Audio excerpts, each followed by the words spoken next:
Meeting to order. Welcome to the 11th of February Planning Commission meeting. Please stand for a minute of silence and reflection.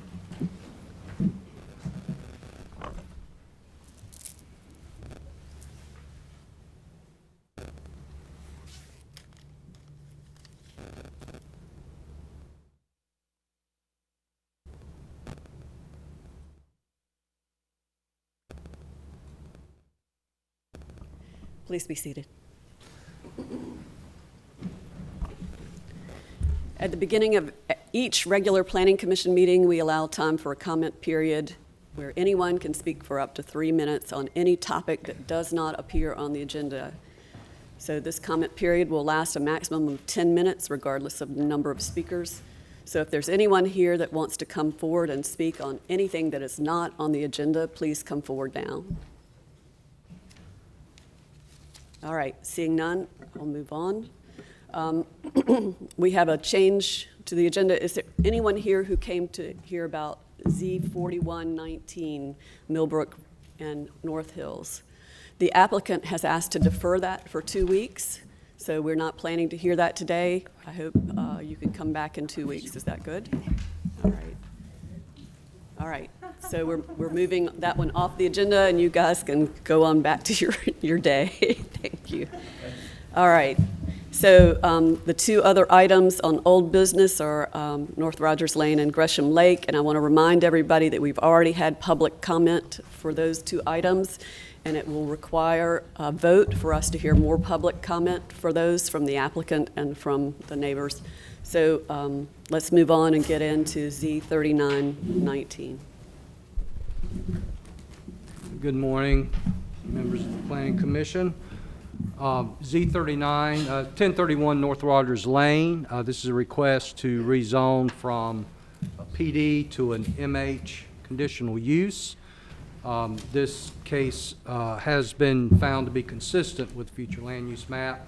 There was a Southeast CAC vote on January 9th, and the deadline for your action is March 9th.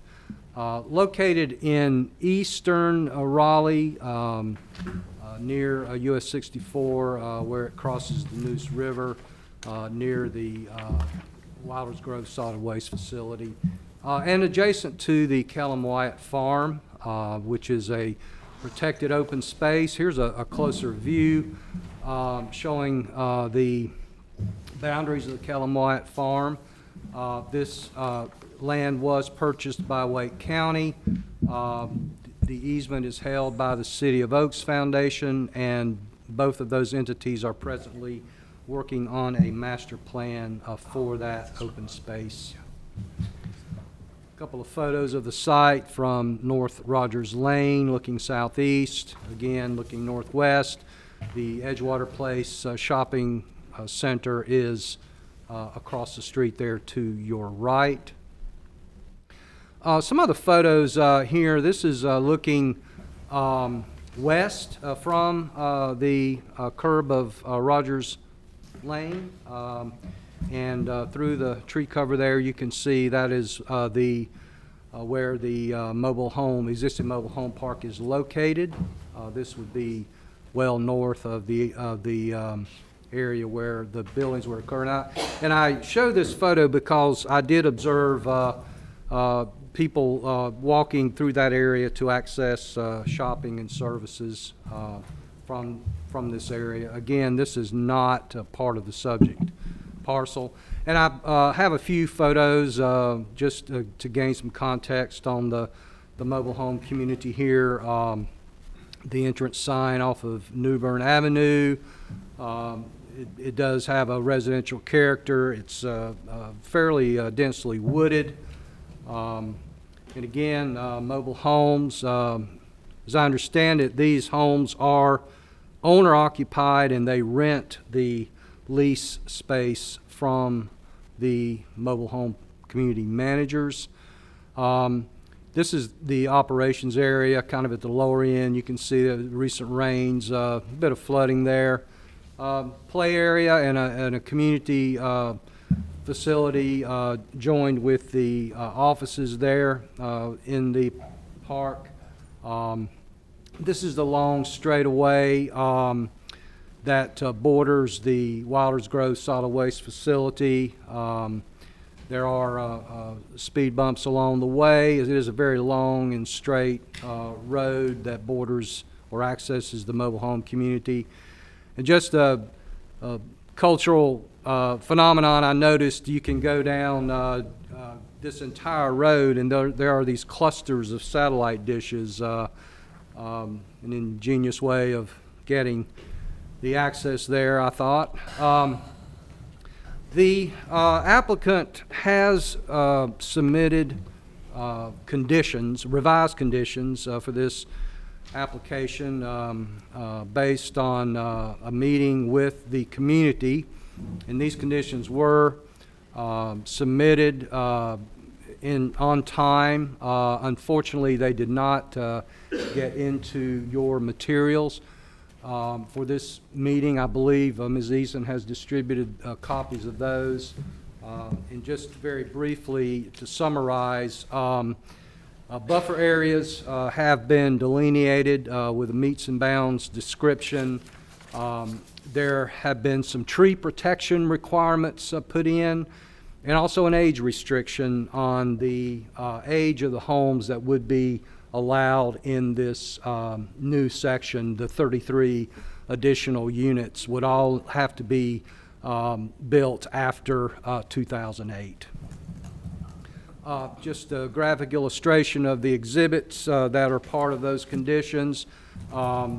Exhibit A shows the buffer area and a tree conservation area. Exhibit B shows the extent of the entire buffer within which I believe no mobile homes would be located. All of the 33 mobile homes would all be located west of the shaded area. And the applicant is here to speak to that in more depth. And just to recap, this was a PD at 4 units to the acre, about 111 units. This would, density would be higher, but there would be fewer units on the property. And you can see the differentials there in the maximum gross building square footage. And of course, no retail or office in this proposal. We did evaluate the carbon footprint in terms of transportation. There is a transit stop, but it's located just over a quarter mile away. And pedestrian connectivity is limited, exhibited by the fact that folks do have to walk from the mobile home park to access the sidewalk. There are none within the mobile home community. And mobile homes actually are, on average, have less carbon emissions than single-family detached, and they're on par with townhomes in that regard. This does add 33 additional units to the housing supply, and again, it is within about a quarter mile walking distance of transit. This proposal is consistent overall with the comprehensive plan and consistent with the future land use map. And some of the consistent policies listed there, note policy PR 3.1, the Greenway Trail expansion. There is a capital area Greenway corridor that traverses this property, and in the future planning of the Kellam-Wyatt tract, there would likely be a Greenway connection there. And the single inconsistent policy we identified was due to the lack of sidewalks, as well as the inability or the difficulties of tying in directly to a public road. And with regard to that, the applicant has petitioned for a text change, and City Council has authorized pursuing that text change, and staff is developing that. And that would as I understand it, remove the requirement to have mobile homes, the requirement that they front on a public street. This would enable the applicant to construct private streets for these 33 new mobile homes that will connect to the existing private street network. As I understand it, tentatively, the text change is expected to come before you on the 25th. And I'll be happy to answer any questions regarding this proposal. So can you explain the implications of us not having the new conditions published with the rest of the agenda?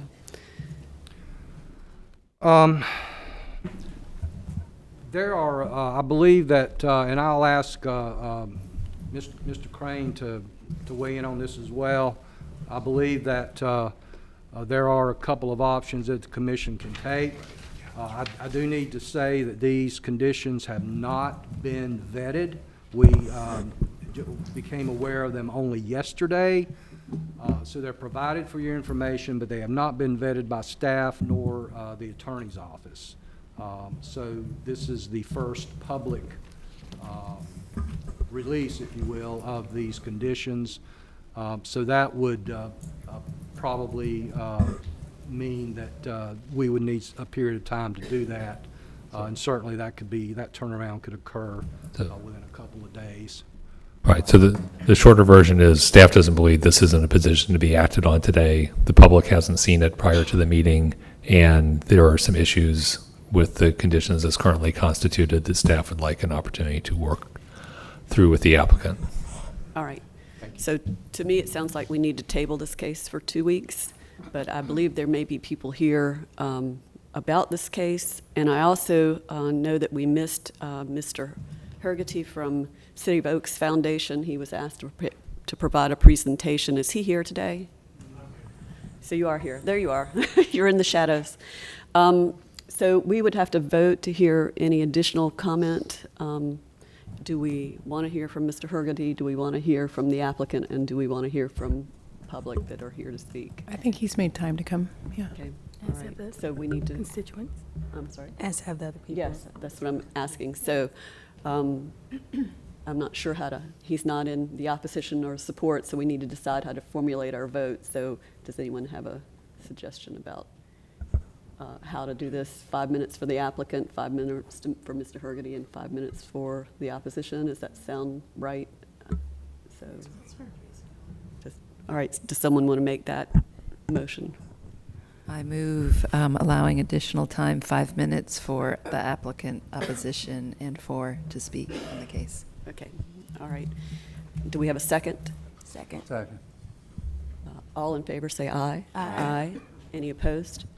Okay, let's have the applicant up for 5 minutes and see if you have any response or concerns about us tabling this for 2 weeks.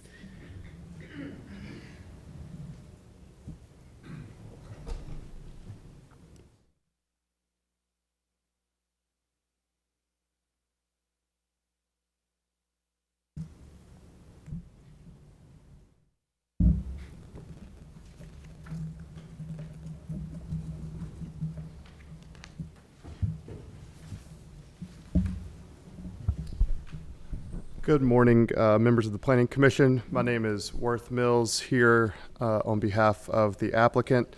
I've got a quick slide deck here that just kind of goes over the updated zoning conditions. So after our January 14th Planning Commission meeting and a January 21st meeting with heads of the nearby homeowners associations, we've identified 2 main concerns that came out of those meetings. One is the views of the manufactured homes as folks drive through North Rogers Lane. And the second was the quality of the manufactured homes that would be located on this additional space. When we first came to you on the 14th, the only condition that we had attached to the rezoning request was that mobile home units were prohibited from being placed within 100 feet of North Rogers Lane. Since then, we have expanded that prohibition as shown on the slide being presented to you now. So rather than it being 100 feet, we've basically taken the property line that kind of juts up and ran a straight line and gone all the way east to North Rogers Lane, just to be clear and be consistent with what we had already anticipated for development, with all of the mobile homes being located west of the water features on the property. Second is the additional tree preservation that would help buffer the mobile home units from North Rogers Lane. So this additional buffering would be in addition to any tree or to the tree conservation areas that would be required to be identified at site plan. Some of these areas may overlap, but we wanted to provide some additional coverage in the northern part of the site. We expect TCA primarily around the water features as a Zone 2 of a Neuse River buffer.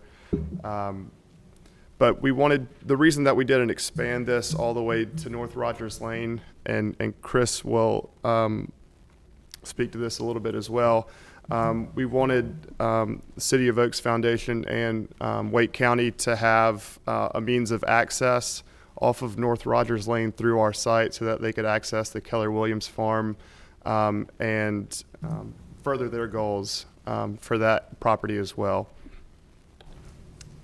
This is the existing forested area at 1031 North Rogers Lane. So we believe, you know, with the TCA and with this additional tree buffer condition, many of the homes that would be located on this additional property would be adequately buffered from North Rogers Lane and from the nearby single-family homes.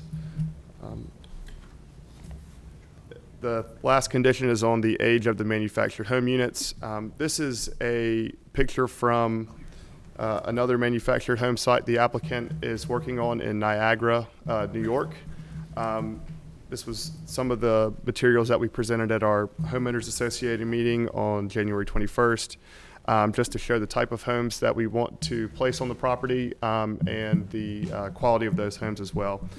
So among those three conditions, we feel that the nearby subdivision owners will not be having to see any of this new development driving up and down North Rogers Lane, and that we can add good quality affordable housing to the existing mobile home park and add much needed workforce housing to the city of Raleigh.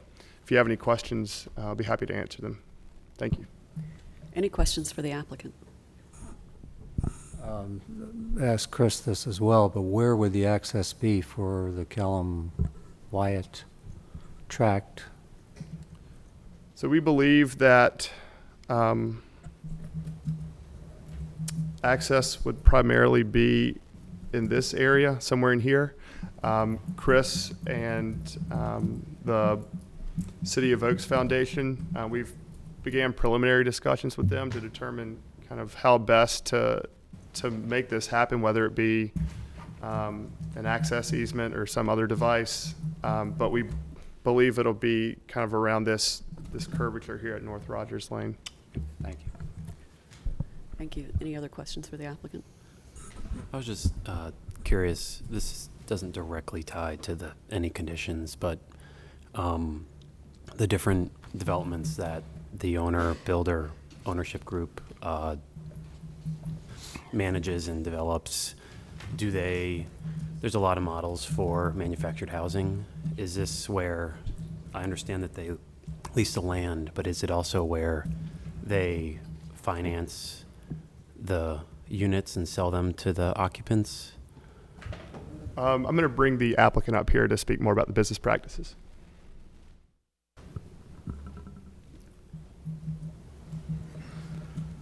Hi, everyone. Kenyon Burnham, 8120 Bentwood Place, Raleigh, North Carolina, Could you 27615. speak a little bit more into the microphone? Yeah, Kenyon Burnham, on behalf of the developer, 8120 Bentwood Place, Raleigh, North Carolina, 27615. Would you mind repeating that question? I'm sorry. Yeah, I was just curious if the model, and it might be mixed, but Yeah. I know that a lot of times the developer, builder, ownership group will also finance. Oh, yeah, in the- some cases, the yeah. structures It's sort of for- it's a case-by-case basis, yeah. So in some cases, we'll have applicants that aren't necessarily qualifying for conventional lending will come to us, and we will finance the homes through a Do you have variety a of programs. breakdown of the current development as to what you all have owner financed versus what they financed on their own? I do not. I'm sorry. I don't know that off the top of my head. I apologize. Yeah. All right, thank you. Was there a question, Mr. York? Yeah, I'm sorry, I do have one quick question. The map you're showing up there is the additional tree preservation, but in the email that was circulated, I just want to bring to everybody's attention and have you confirm that Exhibit A should be the map that grazed the entire area along the frontage of North Rogers Lane, and the tree preservation buffer, Exhibit B, is just the north-south swath through that property, because on the email that was handed out with the conditions, they're reversed. Oh, okay. So on the handout that went around, the Yeah. diagram that's on the screen now was labeled as Exhibit A. And so I just want to bring that to everybody's attention and make sure that it's, the larger gray area is the area of prohibition for placement of units, and that the smaller area is the tree preservation. Is that correct? That's correct. Okay, I just want to clarify that. Okay, Thank you for pointing it out. So to be crystal clear, what is shown as Exhibit B here, that the total blue area, no homes would be built there. Is that right? That's correct. Sorry for that confusion. Thank you for clarifying that. No problem. Have you Any- discussed any of these new conditions with the neighbors? We have. We met with the heads of the nearby homeowners associations. We drafted these conditions and then sent them out to each of those heads to kind of disseminate amongst the various HOAs. I believe Eric Battle is here to speak on his thoughts about the conditions, but I'll let him speak to this. Thank you. All right, Thank thank you. So let's do the 5 minutes with Mr. Hurdy from City of Oaks.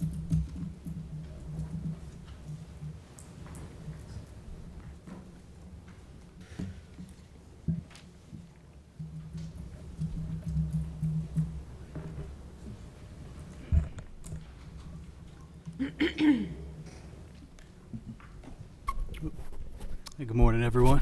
Good morning. Not quite as tall as some of our friends there, so Please make sure you say your name and your address. thank you. My name's Chris Haggerty. I'm the executive director of the City of Oaks Foundation. My personal address, 7729 Sandy Bottom Way, Raleigh, North Carolina, 27613. Thank you. I'm here not representing myself or as a homeowner of any interest, but representing the City of Oaks Foundation. Now, when this project was initially discussed, you heard, I believe, the applicant and some other people specifically mention the foundation. You don't see the City of Oaks Foundation before the Planning Commission very often. We're typically not involved in these types of transactions or projects. So I apologize if I don't use the right vernacular, if maybe I use a phrase or I go off topic, but I want to explain why I'm here and what our conversations with the applicant have been. I'm leaving this map up, but I had sent to the entire commission by public email some other maps.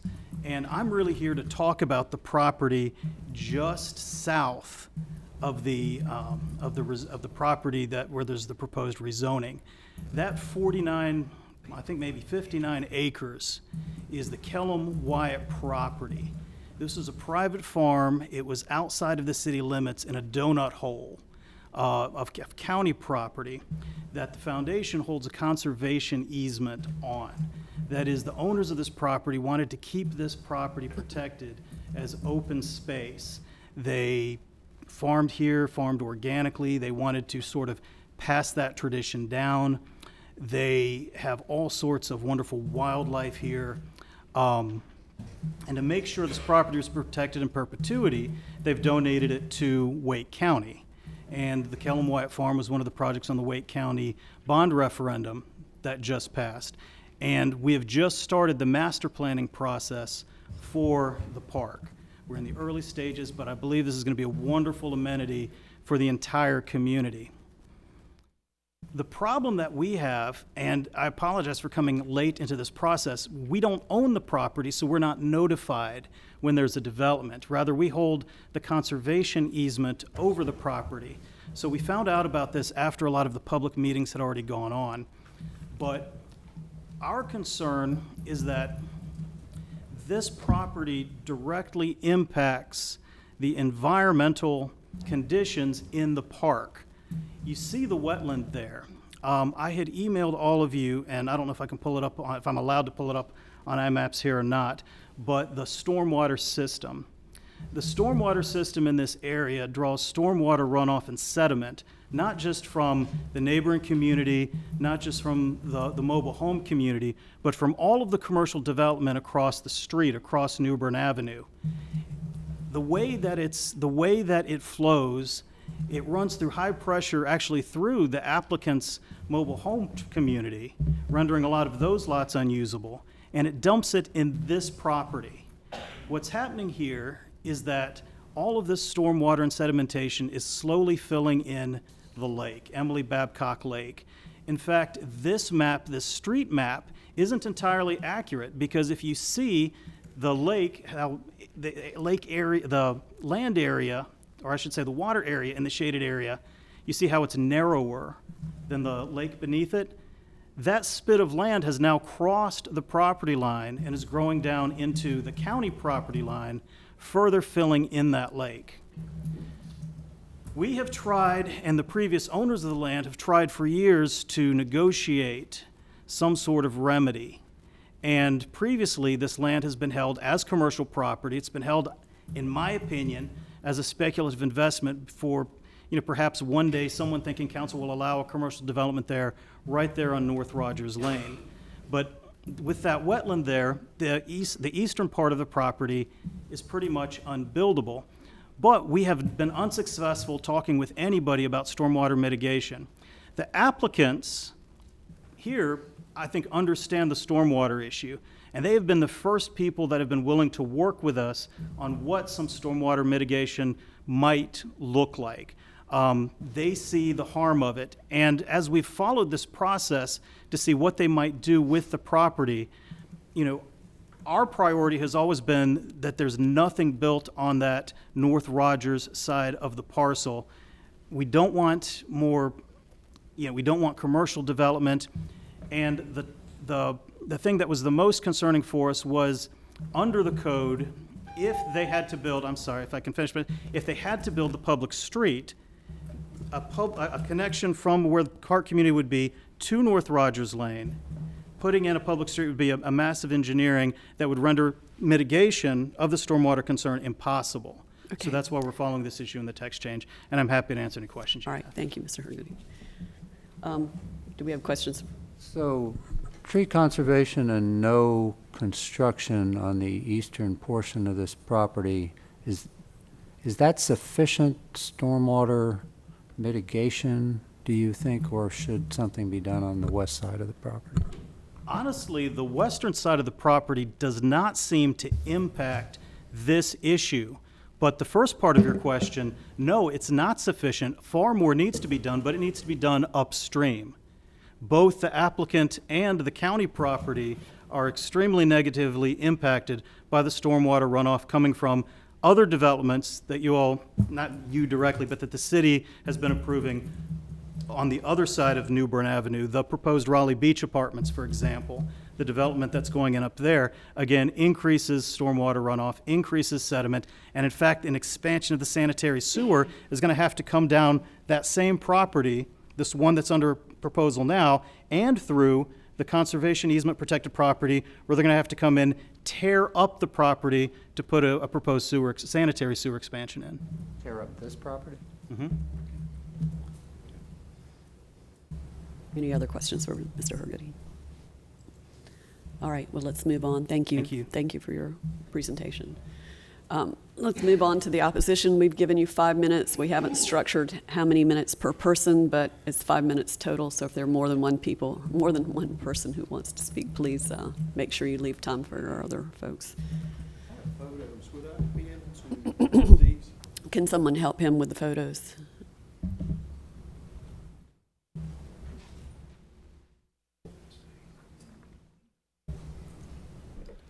not sure if I can do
Good morning, Eric Battle, 5100 Heather Ridge Lane.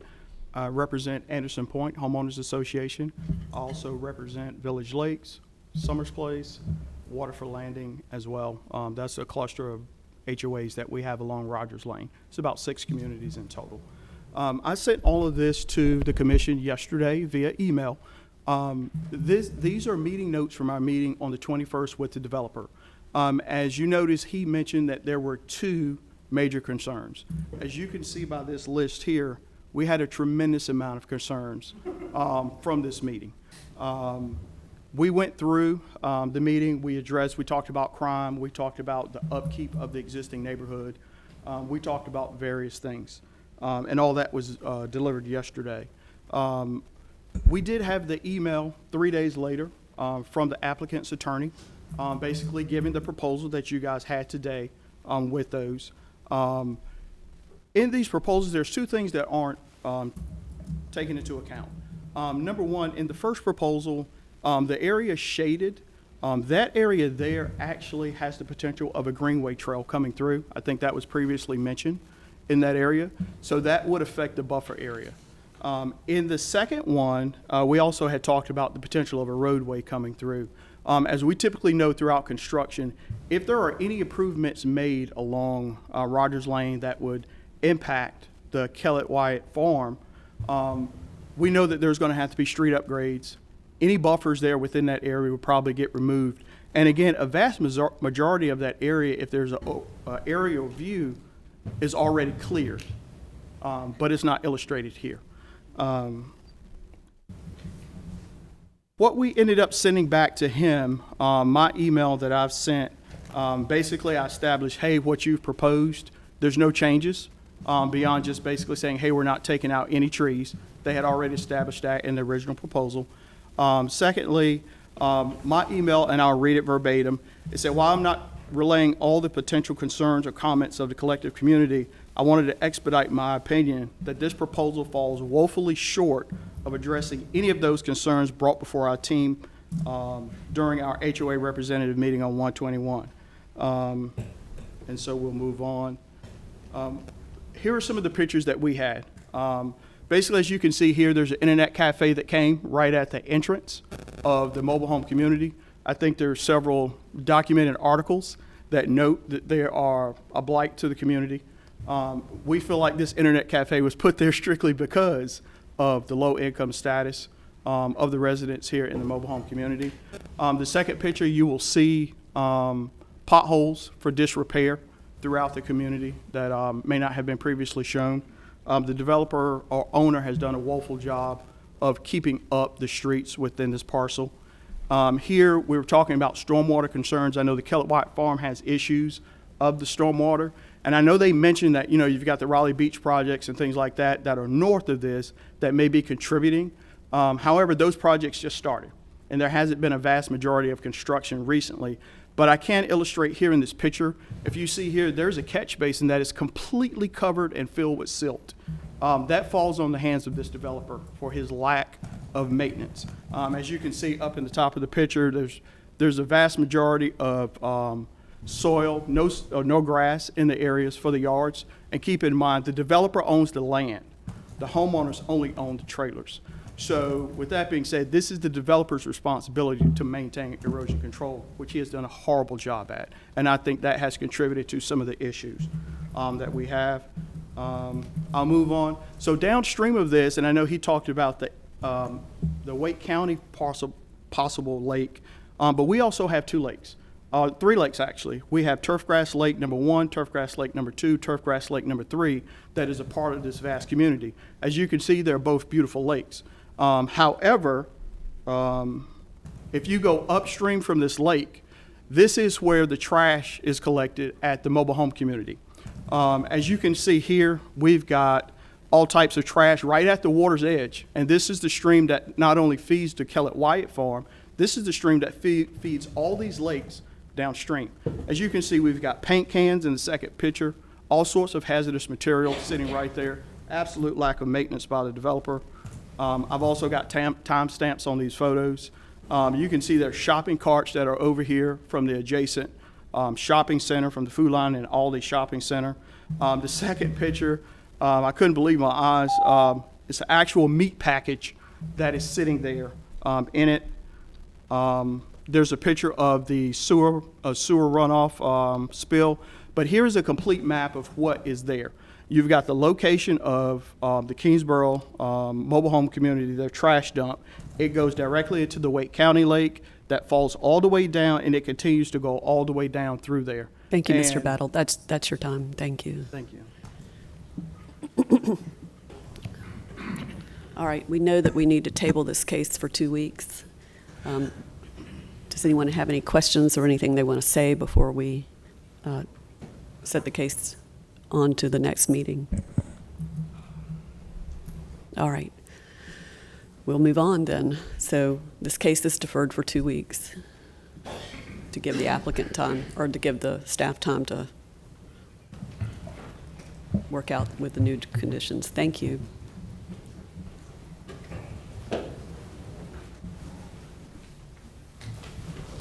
So how many people were here in opposition to this case? Can we get a rough count? So I see about 12. No. If you're raising your hand for a different, fair enough. Okay. That's fair. All right, thank you. Thank you.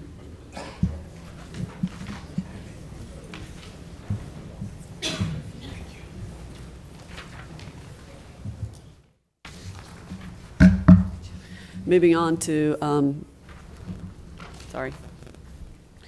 Z4119.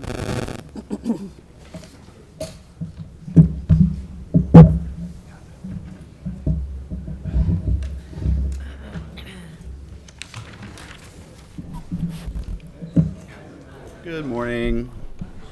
You can hold it for the next meeting.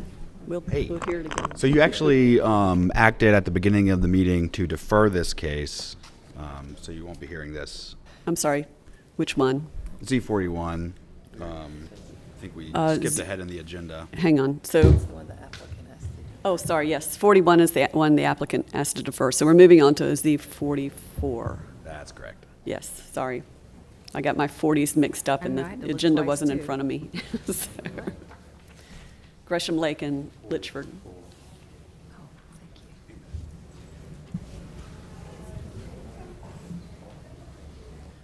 I think I have.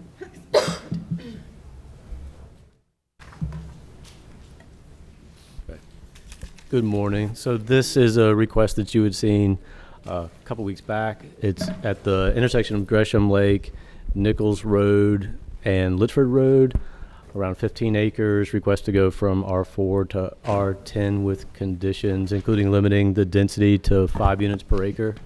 So it was deferred 2 weeks ago by the commission to allow for a little bit more conversation between the applicant and neighbors. I believe that has taken place. I'll let the applicant and anyone else who is here talk about that if there's time for that. There haven't been any changes to the conditions, at least that were submitted in time for Planning Commission review. We do have a new set of conditions, but as with the previous case, in order to review and act on those, we would need to defer for 2 weeks. I believe the applicant can speak to that, the new conditions a little bit more directly. But otherwise, I don't have an update on this. I'm happy to take questions if there are any. Are there any questions for staff? All right, so this is, again, is one of those cases where we've already heard from the applicant and the public, so we would need to vote to hear again, and I believe we have people from both sides that are here to speak.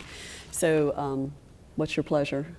So can I move, I will move to give each side 5 minutes, applicant to talk about these conditions and the community to respond, I guess. Thank you. All right, thank you. Please come forward. That's a motion. Oh, yeah, wait, sorry. Second. We need to take a second. Second. All in favor, say aye. Aye. Any opposed? Okay. Please come forward. Sorry. Madam Chair and Planning Commission members, Beth Trejos with Nelson Mullins, 4140 Park Lake Avenue. Yes, as staff alluded, we have been busy since your last meeting. The neighbors were very kind to come to my office on Saturday, February 1st, and spent several hours talking with us, and we appreciate the time that they spent. We heard, we had a dialogue, we heard a number of concerns.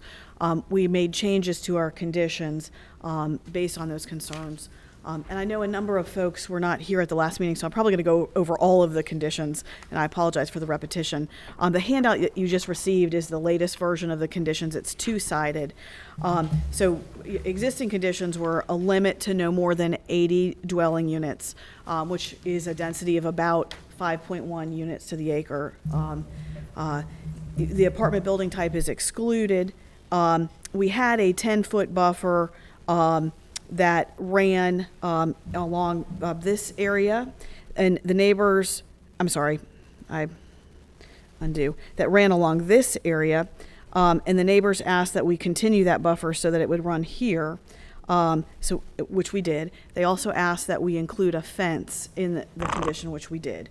In addition, we included a condition that no dwelling unit would be located within 50 feet of the neighborhood here. And this would provide a similar distance between homes to the folks in the Nichols Landing neighborhood as exists in the folks on the county lots here. We also provided a commitment in the conditions that there would be a buffer along Nichols, our frontage with Nichols, for this length of the property, that would be 10 feet. And a commitment that, in addition to building the sidewalk that we're required to build on our property along Nichols, that within the right-of-way, we would extend sidewalk to where it intersects Carruthers on our side of the street. I apologize, my fat finger makes it look like it's on the other side. And there's a stoplight, or not a light, a three-way stop here, and that would allow folks to cross over and use the sidewalk that exists here. So there would be a continuous access to sidewalk up Nichols. We were not able to meet with the folks from transportation until Friday, so that condition 7 wasn't added until Monday morning. We did send copies of the conditions 1 through 6 on Friday night to our neighbors, and number 7 yesterday, because it was just finalized then. As you may remember from our last meeting, this does meet with the future land use map. What we are proposing in the zoning would allow homes that are detached or attached. I think, we are not proposing $600,000 large lot homes, something that is more affordable, but that we think will fit in with the neighborhood. Another condition that was previously offered requires that at least a third of the site be open space in some form or fashion. So it's relatively low density. It's compliant with the comprehensive plan and the future land use map. We would reserve our remaining time and ask for your support. We understand we need the 10 days, but All thank you. right, thank you. Anybody else to speak on the behalf of the applicant? Okay. We have 5 minutes for anyone who would like to speak in opposition.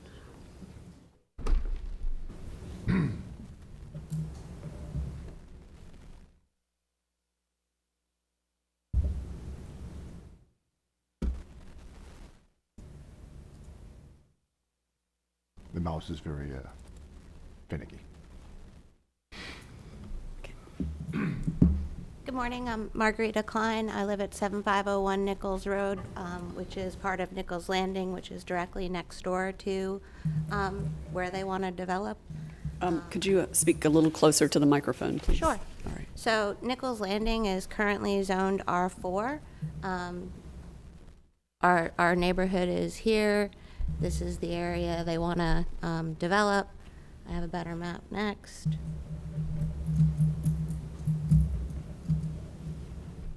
So this, when we moved into this area 17 years ago. Our homes are located down here and up north here. This was the original development plan to have development of this property as the existing R4. And you can see that the homes that were proposed very well fit into what is already existing in the neighborhood.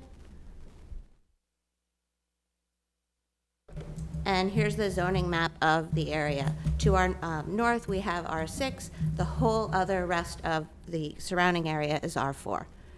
And so they want to develop, they want 5 houses per acre, but never once did they suggest zoning it R6. They went straight to the R10, and we've never understood this, and we've asked them to explain why, and we don't know, so it's R4, it's R6. Propose R6, and then have it fit in with our existing neighborhood. So again, this is from Raleigh Maps. And then this is, based on what they've said, this is what an R10 looks like in our neighborhood. And it doesn't fit. I know nothing about law. I'm a molecular biologist. I'm not in real estate at all. But when I go, I see things like spot zoning. And if it's inharmonious, then it's not with the land pattern use. And you look further, and this is unreasonable and supposed to be illegal. Like I said, I'm a molecular biologist. I have no idea. I just know our community is R4. It was supposed to be developed as R4. R6 would fit in, but they just want R10. Thank you. Thank you. So, yeah. So actually, I'm going to ask staff to respond to why R10 is being requested here, conditional use, because they can explain why R10 versus R6. Oh, I know. Okay. All right. But that was your question, right? Your question was why R10 instead of R6? Well, originally they said they were going to build detached homes there, and then they told us, oh, wait, they're really technically going to be townhomes, but only because Raleigh has this thing that if they're attached homes, they can't call them single-family detached homes, and because it's the product that they want to build. They didn't say they want to build homes. They said they want to build a product. So this has been explained, but it really doesn't, the explanation I find insufficient. I'm not dumb. I get what high density is. All right. But I just wanted sure, you to sure. have the understanding why they were asking for R10 conditional use versus R6. Absolutely. All right, thank you. So, yeah, I think it's a good idea for staff to address that, because if Yeah, anybody let's- is listening, I know it took me a Yeah, long time to let's figure get- out why anybody would propose R10 when they really want R5. Sure. Well, the applicant could speak more directly to their precise intent for requesting that, but generally speaking, R6 does not allow the townhouse or other building types except in certain conditions where a very large amount of open space is set aside, a specific type of development called a conservation development.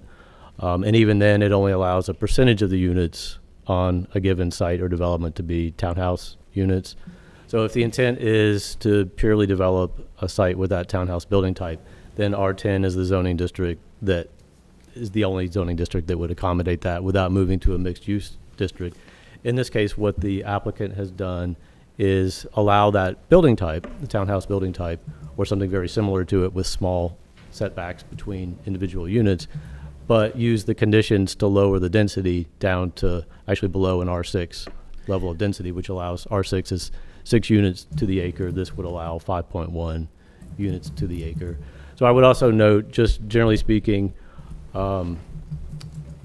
considerations with respect to spot zoning involve whether a particular request is consistent with a city's long-range plans, which in this particular case it is, does envision that level of density is consistent with the future land use map for the area, which envisions up to 6 units per acre. And in some cases, different building types such as townhouses, when there's been essentially an above and beyond set aside of open space, which is the case with this application, an additional 10% of open space or tree conservation beyond the 10% of tree conservation and 10% of open space that would already be required by code, so 30%.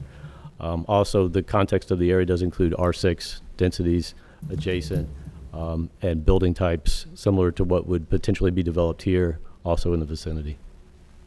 Thank you. Any other questions for the lady that spoke? I'm sorry, I missed her name. Marguerite. Any other questions? I just, it was handed out last time as well, the previous submission. How many units were proposed in that one? The previous one was on less acreage. More lots have been purchased, and then since then, the application does say no home will be removed. There's actually 3 parcels that would have homes removed. The new acquisition of more acreage towards.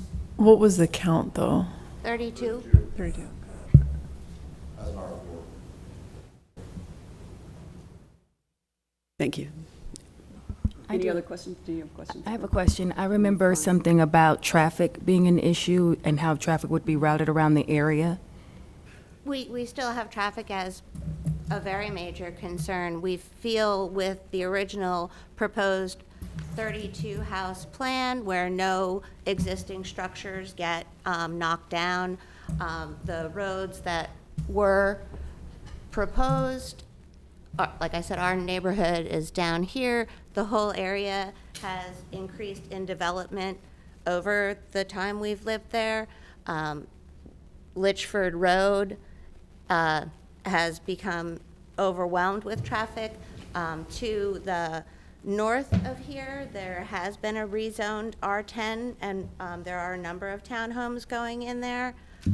We feel that that's going to greatly impact our neighborhood. We don't know of any traffic studies that have been done. They propose that this will only add 18 more units per rush hour above what this could be developed at a max occupancy R4, but we don't feel that the recent rezoned R10 plus the additional homes, we don't believe that enough research has been done to how that will truly impact the traffic that has already expanded in our neighborhood. Like I said, not a professional, don't know. No, I try and get in and out every day, and no, it's a struggle to get to the grocery at 3 o'clock in the afternoon. I'm never home at 3 o'clock in the afternoon, but. Okay. Any other questions for Ms. Klein? Well, it's more so a question about with the development, because if memory serves me correctly, the last time you were here, the question about traffic came up and you responded that was the first time. The developer said that was the first time that you had heard about it. And when we were looking at the various ways the traffic could be streamed throughout that project, I thought that would be more of what we would hear today when we were talking about when you talk to transportation and not just sidewalks. And there was a proposal about some kind of street light that could be inserted, or how traffic would be directed around the neighborhood to try to ease the flow of it all. So I'm more so surprised that I'm not hearing that today, or response to that. Ma'am, my name is Martin Leary. I'm going to try to address that. Your specific question about traffic has not been addressed. Through our meetings, go ahead. There was nothing that brought up other than trying to alleviate the problem along Nichols. The rest, Grisham Lake Road nor Litchford Road was addressed during our meetings. Therefore, I would respectfully say that nothing's been addressed to that. Your earlier statement about the shock that the applicant mentioned that the last meeting was the first time that traffic had been addressed, was a misstatement. Where since the first meeting that we had back in March of last year, traffic has been an issue that has always concerned us and was the primary reason for a lot of people showing up to the first meeting. Okay, thank you for that clarification. Yes, ma'am. Is that everything you wanted to share with us? Not really, if you don't mind. The You applicant. You have 2 minutes. 2 minutes? 2 minutes, Okay. 7 seconds. 2 minutes, 7 seconds. The applicant mentioned that, they weren't going to build $600,000 homes because they weren't affordable, but they were going to build $400,000 homes. $400,000 home is, who can afford a $400,000 home? Just back of the napkin financing is that you have to have an income of roughly $100,000. The median income for residents of Raleigh is $68,000. So you're going to have to bring in 80 people that has an income over $100,000 just to afford these houses, or you run the risk of overpopulating or oversaturating the housing market there. Enough, so I would like you to consider that in your decision. The second part of this is, who does this really, in the absence of justification from the developer, is that who's really benefiting from this? A difference between 80 houses to 62 houses in East Carolina math is roughly a $1.4 million benefit to the builder, not to us. And how do I come about that? If you ask me, I'll be glad to tell you. The tax rate for the benefit of the city. Who does this benefit? If you agree to 18 additional houses, you get the city of Raleigh earns $72,000 in additional tax revenue. Based upon the city budget of $1 billion, that's 72nd millionths of 1% benefit to the city. So once again, and on top of that, $72,000, how are you going to match the benefit that the builder's going to get? That's 19 years that you'll have the same payback on that. So once again, absent justification, which we didn't receive in Saturday's meeting, which you guys haven't been provided yet, I just don't see how we could vote to have this generated to an R10. Thank you for your time. Thank you. I hope you have a great day. All right, thank you. So we only have 19 seconds left on the clock if anybody else wants to just jump up and say something quick. So, all right, you have come up, you have 19 seconds. If you don't finish a sentence, you can probably stretch that. We'll let you finish the sentence. So my name is Tanya Luder. I'm at 2413 Carruthers Court, so I live right in the cul-de-sac.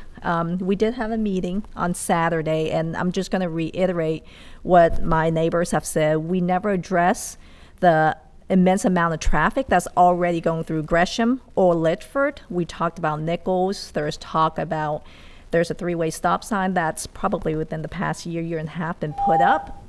That's your time. Do you want to finish that sentence? Do you want?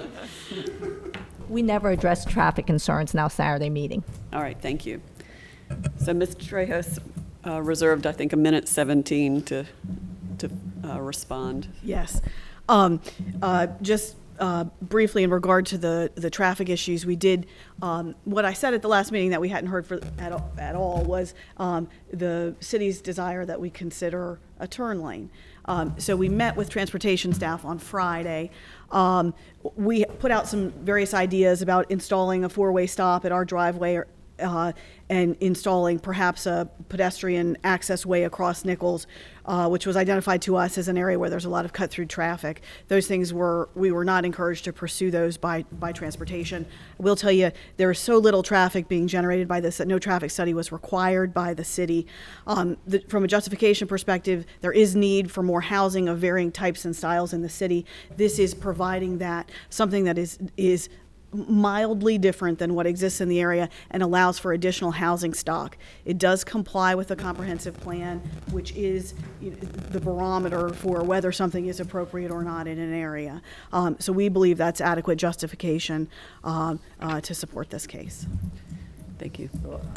I have a question for Beth, and this map is actually sort of useful for it. When you were talking about a four-way stop, it would have connected to Big Sky Lane, which is right there. Right. So I'm going to ask Jason Myers this question as well. Why is that not, that seems like a good solution to slow traffic down on Nichols.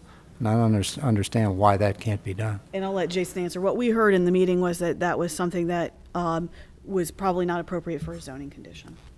And I'll let Not you. for a zoning issue. Yeah, without, excuse me, without a little bit of actual engineering work there, and also given that Nichols Road is an NCDOT street, we don't think it's appropriate to have a zoning condition require that. I do think that it may be appropriate and could definitely be looked at that time. And I think it's something that we thought, from the feedback we heard, we would be looking at through a subdivision plan, but not as a rezoning condition. And I'll just, since I'm up here, I'll take the opportunity to mention for the discussion about the turn lane, which in my thinking was to provide a little bit of extra widening there to be able to have enough space for a turn lane at Nichols. We don't have at this point any data to be able to provide any feedback about a length of that turn lane or if it's appropriate or not. In a few days we should have that. We've had our colleagues do a count, and the applicant can tell you their thoughts on that issue, but I heard from them that they didn't think that was something that the neighbors were specifically looking for. So it's still something that, depending on what that count says, we might suggest is appropriate. But at this point, I can't tell you anything about whether that would be a good idea or not without a turning movement count at the intersection. Can I ask, excuse me, a question to staff? On the traffic question, you know, the only, we've heard that there are some complaints about traffic, but the only study that I see is our traffic impact analysis provided by staff, which identifies that the new proposed rezoning with conditions would increase trips in the morning peak hours by 13 trips and in the evening by 18 trips, and summarized with the impact identified as a small increase in trips. Do we have any other data that quantifies the traffic concerns other than this being a small increase in trips?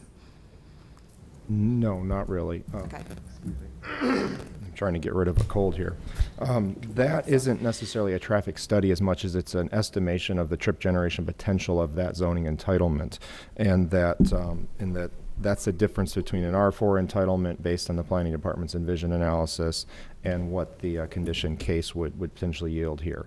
And if I'm not mistaken, that yield may have been notched down a little bit, but that's the difference based on very kind of nationwide average figures for different land use types. Gotcha. But so the other concerns about traffic we don't have, because the study was not commissioned by the staff or required in this case. Right. We don't have any more data to we do this quantify individual partly concerns. to find if something comes to the threshold of needing a traffic impact analysis. And on two-lane streets, that threshold is a net of 100 vehicle trips in an hour, and on a bigger street, it's 150 vehicle trips in an hour, so this isn't really near that threshold. It is allowed in the street design manual that if Planning Commission or City Council want to require a TIA, that is one of the things that can be done if that's a concern. It would help the Commission and City Council make their decision. Thank you. Okay. You want your 18 more seconds? Say something really quick with Okay. my 18 seconds. I would just point out that at the meeting, we asked specifically about Jason's question with regard to turn lanes from Nichols onto Gresham Lake. And what we heard from the neighbors was that, no, that would not be helpful because the pavement is wide enough that folks are using it as if there were those turn lanes. So after that, we didn't pursue that any further because it wasn't an accommodation they would appreciate. So, okay, thank you. Thank you. So, any other questions? I have a clarifying question for the applicant. At one point, I think it was a mistake, but you mentioned apartments, but these are going to be homeowners. Right, so what is in the conditions is an exclusion. The apartment building type is not permitted. So while that would otherwise be allowed in the R10 district, it is not going to be permitted in this district. Okay. If you don't mind, I also did try to do some research on the applicants to see if I could find any, I don't know, historical reference of existing product type or anything that they've put together. And I couldn't get any detail on these particular investors. They seem to be essentially shell companies with, I don't know any quality, like history. My client is MI Homes, MI and we Homes. have shared with the neighbors, which is a national home builder. They are not the owners of the property. They have it under contract, and if it is rezoned, we'll proceed to purchase it. We did share with the neighbors that the product that we're proposing for this site is existing in Apex. I don't recall the subdivision name, but we did provide that information to them, and I can certainly have it, email it to y'all if that's of interest to you. That would be helpful, I think, if we're looking at what is consistent with the surrounding neighborhoods to make sure that it kind of keeps the integrity of the neighborhood. Sure, I'm happy to I'll email the entire commission the specific subdivision in Apex. All right, thank you. Do we have any other requests of the applicant before we dispense with this case and move on? I'd like to make sure we ask for anything that we might want to know about prior to the next meeting. We very much hope you will be in a position to vote on this at your next meeting. Sure. Anything else? Well, just procedurally, if it turns out that a four-way stop is possible at Big Sky Lane, is it possible for the applicant to, as part of the rezoning, agree to pay for that? So I Bumper, rumble strip or some other pedestrian crossing? I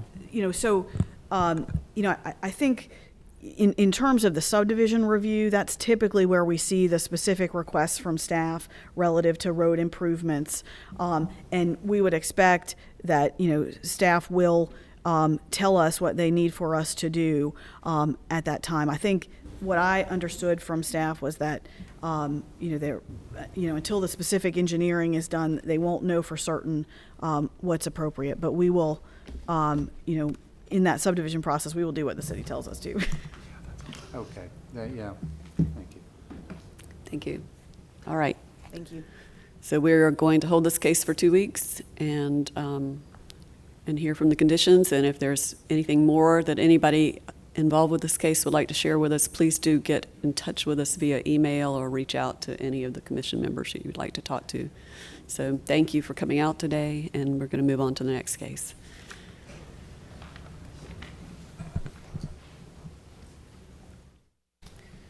Which is Comprehensive Plan Amendment CP 1119 for West Morgan Street.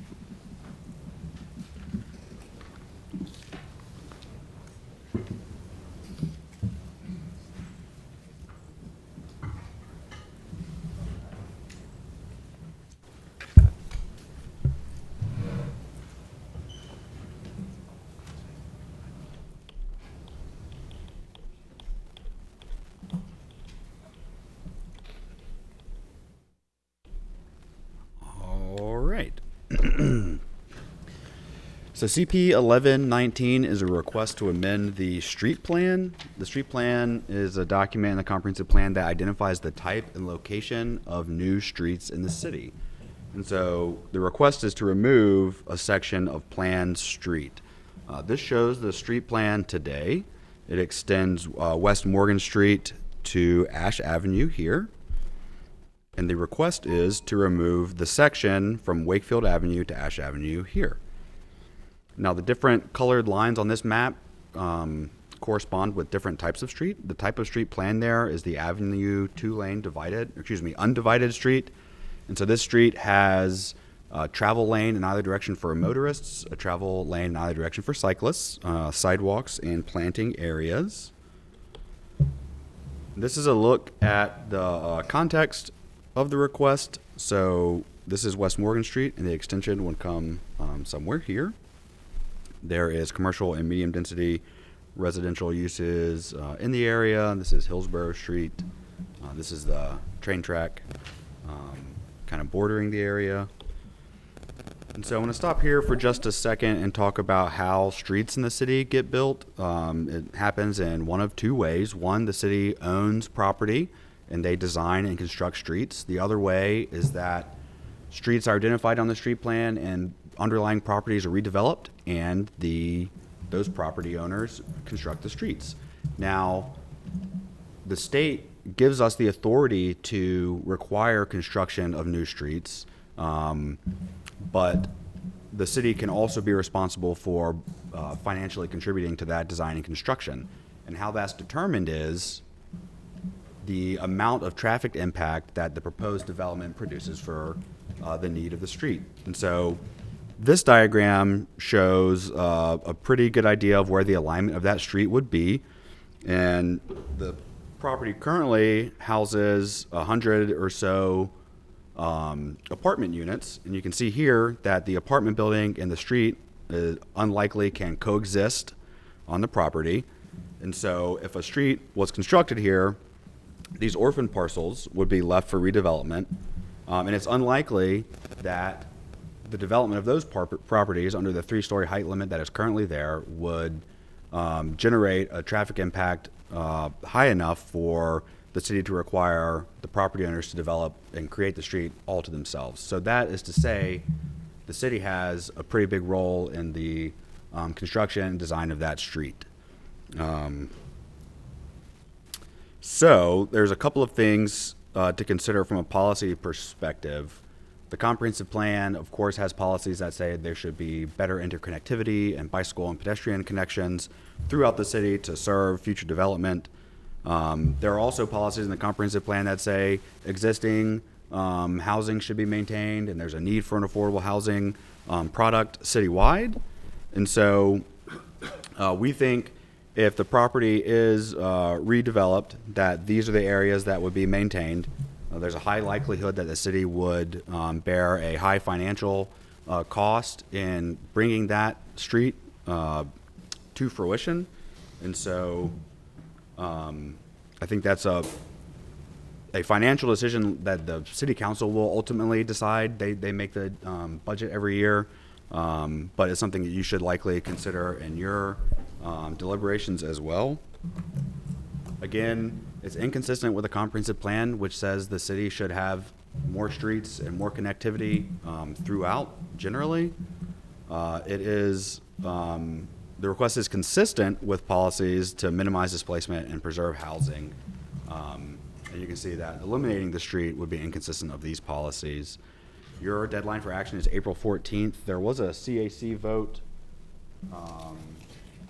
The CAC voted in favor of the request to remove the street in a vote of 28 to 10. With that, I can answer any questions. I know that the attorney's office is here and can help maybe talk a little further about the city's financial contribution to realizing the street. Okay, thank you. Before you leave, are there any questions for Mr. Clem? So, if I understand this correctly, and I may not, can you go back to the map? It seems to me the only way this street would ever be built is if the Charlie Goodnight site redeveloped, and then as part of a redevelopment, some of the houses along Ash Avenue were acquired, and the existing apartments were acquired, and there was a large redevelopment. And I think you can see two large redevelopments on the northern side of that map. Yeah, so that's in that case, the question in my mind becomes, do we want this street? Indeed. Is this a viable street going into Ash Avenue and then coming down to Western Boulevard? The small area plan 8-9 years ago thought so. Do we still think so?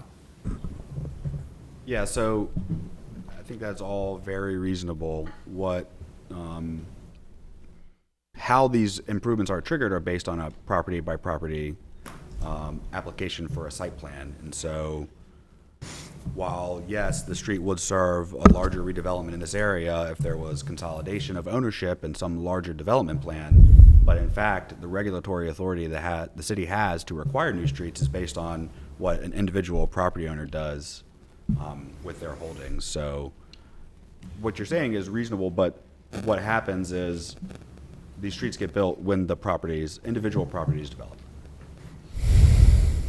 Yes, there's 100 apartment units on that segment of where the street would go. And I can't imagine that they'll be torn down just to replace them with something else outside of a larger redevelopment that they're included in. The street will never be built in my view, unless there's a larger redevelopment of this general area. And I think at some point, 10, 20, 30 years, there will be. So that's my opinion. So I do have a question about the connectivity here. So that is Wakefield Avenue that Right here. we could potentially connect to, and does that Wakefield Avenue go all the way up to Ash? I can't really tell from that picture. It does. I thought it did It on does. other maps. I was, It narrows considerably the at the connection with Ash. So the street right away has a. but there is a connection there, so we do have a block to some extent there, or a way to get to Ash Avenue to get down to Western Boulevard there. It requires a turn. We do, and the purpose of this street was simply to enable someone coming up Ash Avenue to have a much shorter route Over to head downtown on Morgan Street Right. than they would by having to go up to Hillsborough Street, take a right through the roundabout, and swing back down. But they could do And that it was now to Wakefield, and, I mean, if the avenue went to Wakefield, they could go up Ash Avenue and get on Wakefield and go to the Morgan Street extension if Charlie Goodnight's is, potentially. yeah. I mean, So- you could go through Tryon Hills Drive today. Yeah. Yeah, that's true too.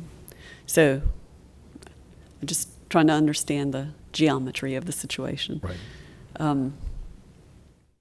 And there was another extension that was X'd out in some of the content that we were looking at from way back, where the other part of Morgan Street went across the railroad tracks or under the railroad tracks down towards Western. So it's not showing on this map, but it was in one of the maps in our package.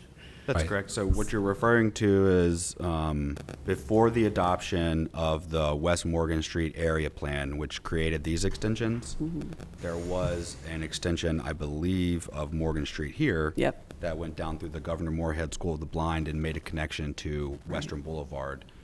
The adoption of this small area plan traded this street for this one. Okay. And so that was part of the transactional decision the City Council made when they Gotcha. adopted the plan. I just kind of wanted to get that on record for here too. course. Thank you. Yep. All right. Any other questions for staff at this point? If not, we'll bring up the applicant. Okay.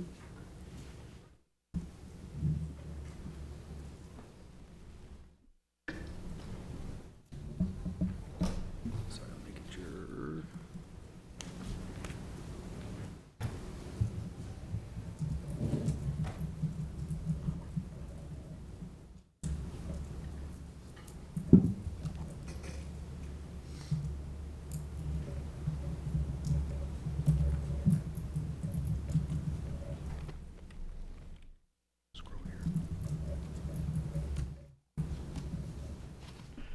Madam Chair and Planning Commissioners, my name is Tom Worth, Jr.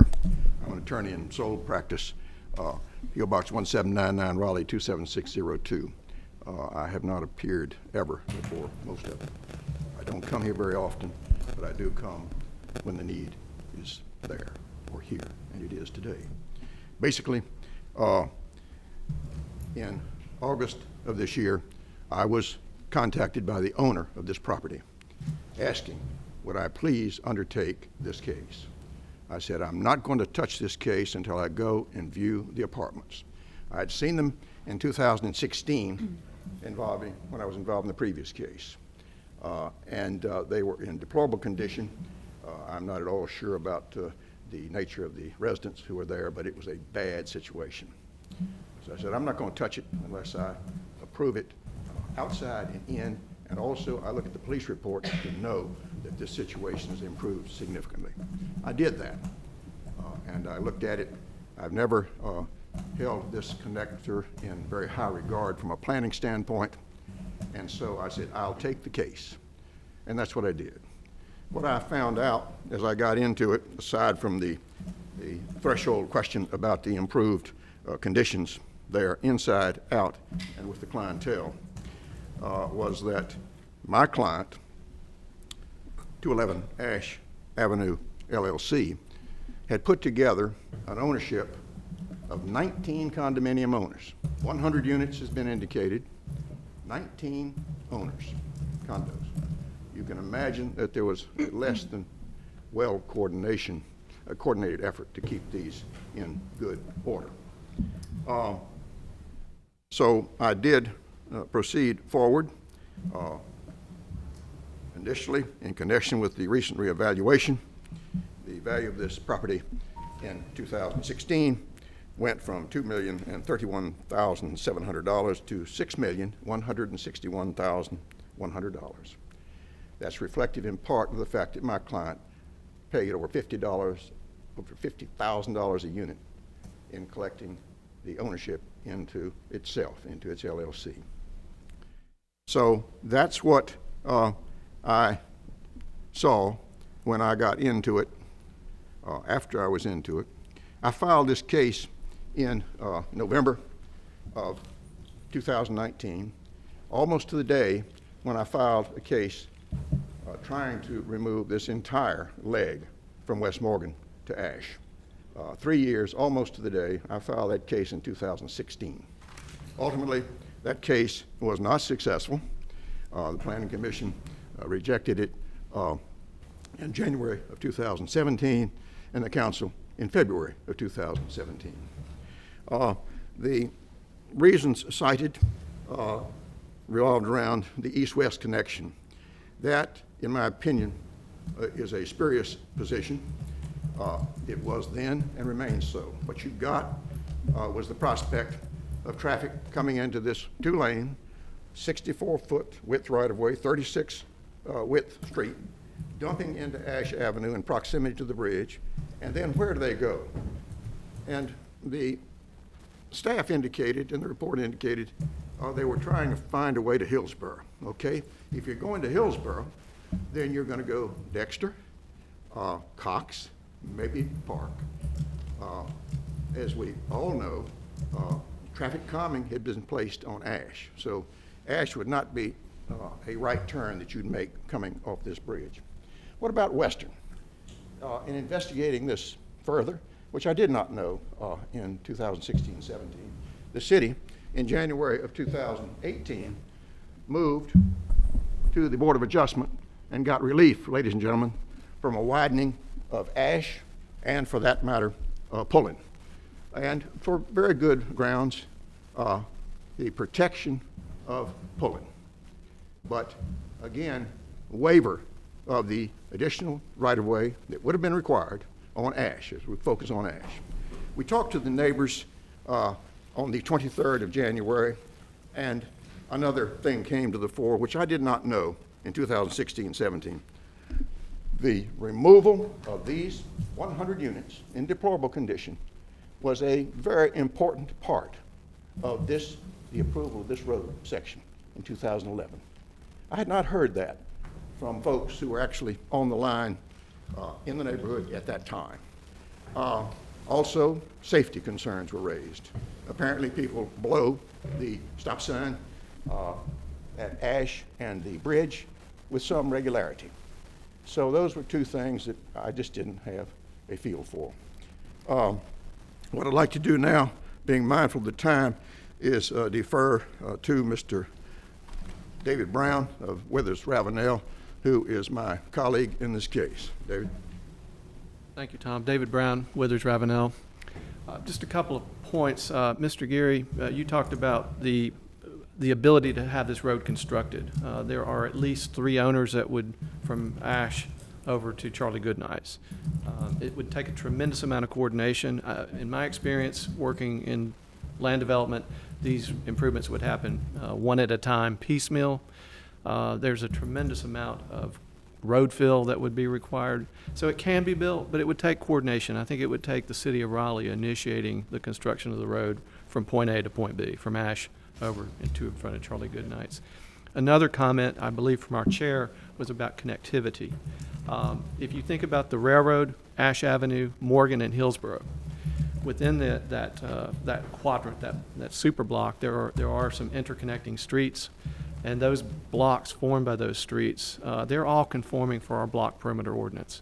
So sometimes we want to build streets to enhance connectivity where it is woefully missing. You know, in our experience and understanding of the UDO, we do have a compliant blocks in here. We'll make ourselves available if you have any other questions or comments. Any questions for the applicants? Well, I have a question for David. I respect your expertise a lot. If Charlie Goodnight's redeveloped and this road were built up to Wakefield and then stopped there, I think that would be, wouldn't that be a bad outcome? It really doesn't go anywhere, and then Wakefield's a very small, steep road. We don't want to dump traffic onto Wakefield, do we? Yes, and I may also want to leave a moment for Jason to come forward and answer that also, but it would be an interesting road situation. Our study, which mirrors the city study of the alignment and both vertically and horizontally, is that we would be raising the grade at the intersection of Wakefield and the Morgan Street extension either 6 to 8 feet. So in some regard, if you're trying to leave Wakefield accessible for our clients' use, they do have a driveway into Wakefield, you're actually limiting the connectivity within that block, certainly for the redevelopment of what we would call the Martin property or the Charlie Goodnight property. Well, so, given what you just said, if there were a larger redevelopment that included both the Charlie Goodnight's property and then houses along Ash, the question in my mind is this a desirable road then, all the way to Ash? What's wrong with it then? In my opinion, there is enough connectivity in these blocks existing for the Martin property or the Charlie Goodnight's property, whatever you want to call it, to develop without this road extension. That's my opinion. Okay. If I'm answering your question fully. Well, my thought is its only utility is not really to get to Hillsborough Street. I live pretty close to this, so I feel like I have some feel for the area. I think the utility of this would be to get from downtown to Western Boulevard. Yes. Making a left turn onto Ash and over to Dix Park. And if it's not useful for that, it's not useful for anything. But it may be useful for that. It would be very useful, but in my personal opinion, I'm not making this decision today, but I would like to see Morgan Street be north-south and go back to the Blair-Morgan-Hunt alignment. So that you connect it to Western Boulevard directly, because that's what we're trying to accomplish. Thank you. You want to put your other graphics up there very quickly? Sure. Just, Tom did make this is the city's exhibit. We concur with its findings, but there are, some significant, there's some fill areas here on the railroad, there's some fill areas here, unless we decide, we want to just build a wall there, and that reduces the connectivity of Wakefield to the Morgan Street extension, right in this area.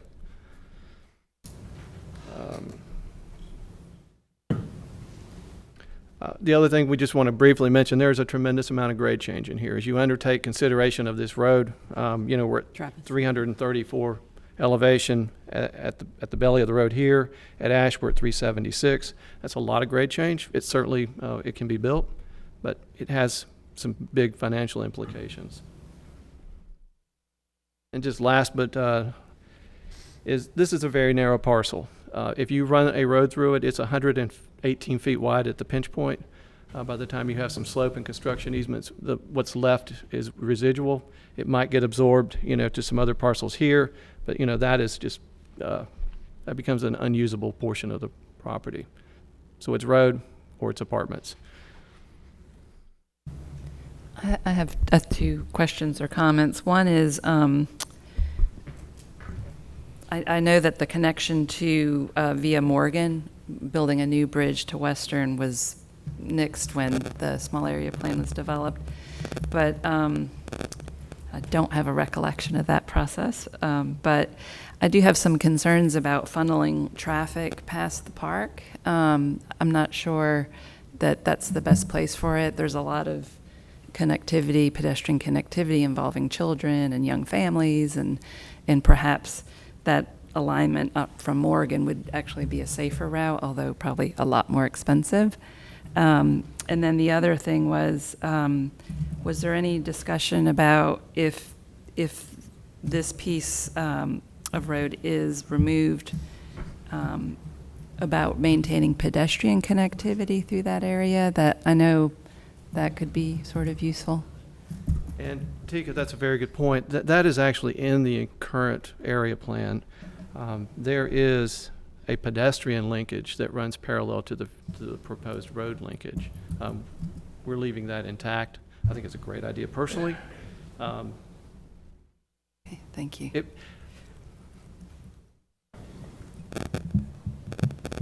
you have a question? Okay. All right. So you'll have 2 minutes to respond after we hear from others. So, all right. So is there anyone here that came to speak in support of this case? Is there anybody here who came to speak in opposition to this case? So no one came to speak in either direction. All right, so nothing to respond to. So let's bring it back to the table. Is Jason still here? Yeah. Yeah. Oh, Eric's here. Eric's here. All right, so let's bring Eric forward, but as we do, I also want to just drop this thought that perhaps we need a little time to study this. Perhaps we want to move this into committee of the whole or into strategic planning. You also have a transportation and transit committee. Or a transit committee. So we may want to refer this out for a little more time to absorb, but we'll see what Eric Lamb has to say to us today. Gary, did you have a specific question? Sorry? Did you have a specific question about this, sir? The viability of this road in the context of a larger redevelopment of the area, would it be a desirable connection going into a four-way stop at Dexter if this area were redeveloped? And the apartments, and in that context, the owners of the apartment would be selling them to or they might be the larger redevelopment group, or they'd be selling them to someone who was initiating a larger redevelopment, which I can foresee, and I'm trying to decide in my own mind whether this is a road we'd want in that context. I don't think it's a road we want yet, but do we want it down the line? So your question is would someone buy out the pull-in lofts, the micro units, as part of a larger redevelopment? Yes. I guess the question would be, why would you do that if there was no development yield from the project? And it's not, well, I mean, say you own some land in the vicinity and you're considering whether to buy the pull-in lofts to assemble more land. I guess my question would be, why would you acquire it if it was only going to be used for a road connection and you would get no development yield from it? It seems like an improbable situation that this would... It would be acquired by someone else, or they would acquire additional property. We have tear-downs in this area ongoing, and we have fairly high-density apartment projects going in all around it. And if the houses on Ash, that string of houses, go away, you have the potential for hundreds of apartment units there, and that, right, I think, is a likely outcome. Not tomorrow, not 10 years from now, but in the foreseeable future. And at that point, but even at that point, I'm not clear we want this road. So I have maybe similar to Ken. I mean, I think the point that Ken was trying to make is, say someone owned all the houses just north of this apartment and that larger lot to the west of Wakefield. If they had all of that, they could build an apartment building there that would not require building that road. And since there would be no reason for them to acquire the apartments, because if they acquired the apartments, they'd have to build the road, which would take up almost, it looks like 85% of that property. And at what they'd have to acquire that apartment parcel for would be so high, what they'd be able to build there would be irrelevant. Does that make sense? Yeah, actually, yes. And I think also that the fact that it's it's like a one-sided street, in my opinion, from a planning standpoint, it also really kind of lowers the value of it as well. Okay. So I think a lot of the statements that have been made, both by the petitioners and by the commission, are all wholly accurate. there's been one thing that's been brought up sort of about the impetus behind this in the original history, which was the idea of building a connection, taking West Morgan Street over and across to Western Boulevard and ultimately through what is now the Dorothea Dix Park property and connecting it to Centennial Parkway and Blair. The concept of being able to extend the street through the Dix property is now no longer on the table because of the Dix master plan. What we had determined in looking at this about 10, 12 years ago was that you can physically get a road over or under the railroad tracks, but it was going to be a $40 to $50 million endeavor in 2010 dollars, and that we simply didn't feel like it was feasible or desirable to do that, given the impacts to the Governor Moorhead School that would be required to accomplish that. The West Morgan plan came about in 2010, 2011 timeframe, if I'm not mistaken. And that's where the conversation about adding this street connection, and also, not unimportantly, realigning the intersection of West Morgan Street in front of the Charlie Goodnight's complex to eliminate what is ostensibly seen as a very negative high-speed curve in this area. We do have a frequent crash problem associated with the intersection of Tryon Hill. It's exacerbated by that curve there, so it is of concern, and realigning that was a key portion of the strategy for putting in more of a rectilinear street system, being more consistent with a redeveloping urban area. One of the other things that was an influencing factor at the time was the light rail program that was under development at that time, and ideas for a light rail station that was going to be somewhere in this area. So that influenced some of the conversations about higher density development with some of the properties here. The predominant traffic pattern in this area is that a lot of people come up Ash Avenue today and they either go down Hillsborough Street or go down West Morgan as a means of entering downtown. In the reverse, what we see is people come down Morgan to Tryon Hill to Wakefield and Ash Avenue like that. So some of the conversation about introducing this street connection as a more direct and clearer connection was to address some of the current traffic issues that we have today. Ash Avenue was one of the earliest traffic calming projects that the city entertained because of negative impacts with that traffic pattern to what is ostensibly a single-family residential street.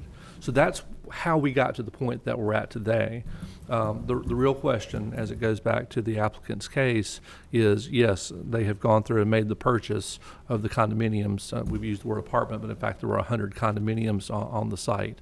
And so it would be a situation that the implementation of the street in a redevelopment context, I think it's correct to say that it would be a total take of the property. There'd be very little residual property that's left that would allow for redevelopment, at which point the city would have to put up or shut up. We would have to buy the property out if we wanted to make the road go through. And I think we're willing to have that conversation with the applicants to see what would the appetite be for selling the property to the city as a first stroke to setting the table for the rest of the street extension. If the city's not in a position to do that, I think that the scenarios that Mr. Geary and Mr. Tomasillo discussed in terms of redevelopment and strategies, say, for example, someone wants to do this, they would intentionally avoid buying the apartment complex property because of the liability of the street extension that would go along with that. So I don't know that a redevelopment scenario would accomplish connecting the street. I think there's going to have to be some level of city investment in here to accomplish that. So that's where we're at this point. Mr. Geary? Yeah, and in that case, the city would be on the hook for buying that property. I think Matt is right, so. That's correct. Yeah, I'm amending my future scenario. He's right about that. Just Is to the property clarify. currently listed for sale? Not that I know of. Just a clarifying question. Is It's it? just the connection. Hang on. Sure. Approved 83 of the units, 3 more on the line to be approved. They're going to continue on to approve the 100. It's not for sale, but at some point in time, this indeed is an investment by these folks, but they want this property right before they offer it to anybody. Gotcha. There's something on the Capstone Apartment Partners is pleased to offer the opportunity to acquire Poland Station. This is posted currently online, but it's. It's online. Still, I think it is something that should have been terminated many months ago. I gotcha. Many months ago. Okay. Sorry about that. Just a clarifying question, is this is just the road, we're just eliminating the proposed road from that apartment community, right? So the applicant, currently the comprehensive plan shows a 2-lane avenue through this section right here. What the applicant has requested is to delete just this portion from the comprehensive plan. It creates a little bit of an issue for us in that we would have a 2-lane avenue on the plan that still shows this. We would probably go back and look at what that classification, because an avenue is meant to be a through street. And so a street that connects from West Morgan and just terminates at Wakefield Avenue wouldn't meet that classical definition anymore. And so we probably, if there was a motion, a successful attempt to remove this segment of the street from the street plan, we'd probably go back and look at the subsequent amendment to change the classification of the remainder, because it just wouldn't be an avenue anymore. Okay. Any more questions, comments? I just had one final one. So through some of the more recent planning for Dorothea Dix Park and some of, I guess you're saying nothing on paper incorporates that Morgan Street extension south through Governor Moorhead. I guess I thought that I had seen some potential options connecting Those were removed, as I recall. in the last year or two, but am I false in seeing those? There we go. Sorry, the mouse has decided to misbehave here.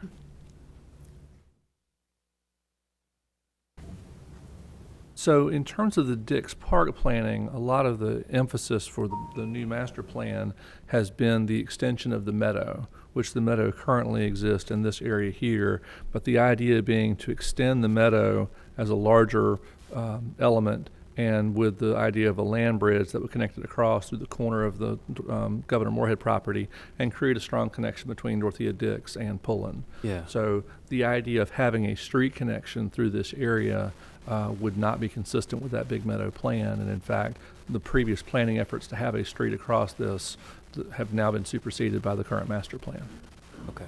So no, there's no, the original plan was to take Blair Drive and connect it basically directly across. Yeah, yeah. That was the original plan. Okay. You may be thinking of the charrette that the architects held. Oh, maybe that's it. Yeah. With the Microphone, please. with the prison that property. If the prison went away, then what? And I think the idea was batted around to bring the road either over or under the railroad tracks. It wasn't clear which was viable, and then swing it around to Ash using part of the Moorhead property. But it's just was an idea. Yeah. Okay. Any further thoughts and comments at this time? All right. What is your pleasure? Do you want to vote today? Do you want to table it for 2 weeks and bring it back here? Do you want to send it to committee? And if we send it to committee, which one seems to be a good fit? I have one more question for Eric. If we did this and removed this segment, what would happen to the segment behind Charlie Goodnight's? That's what I was saying earlier, is that it would remain on the plan as it currently is. However, we would probably look at a subsequent amendment to change the classification away from an avenue. To what? We'd have to look at our street classifications and see what would be most appropriate.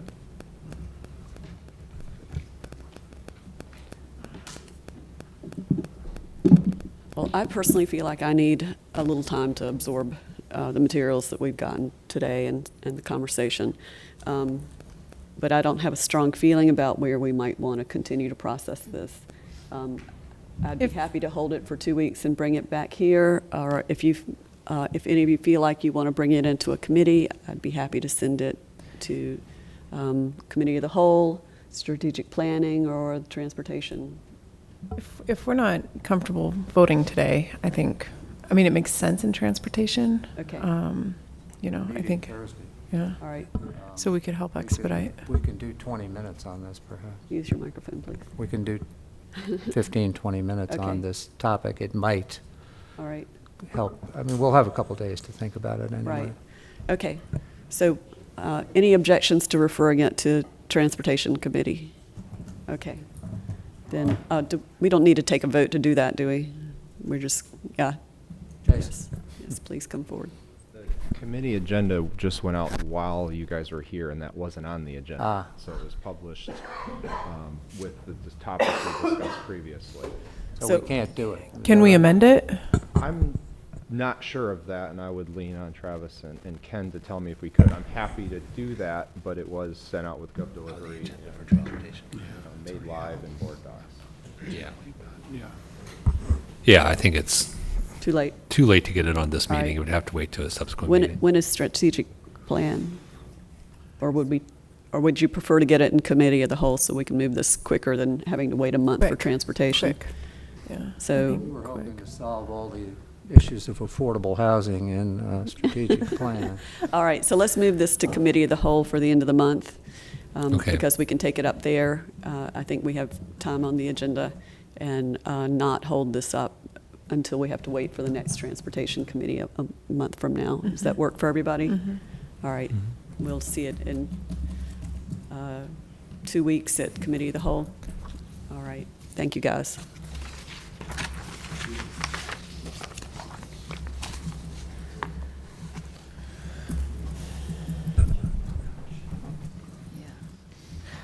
I'm sorry.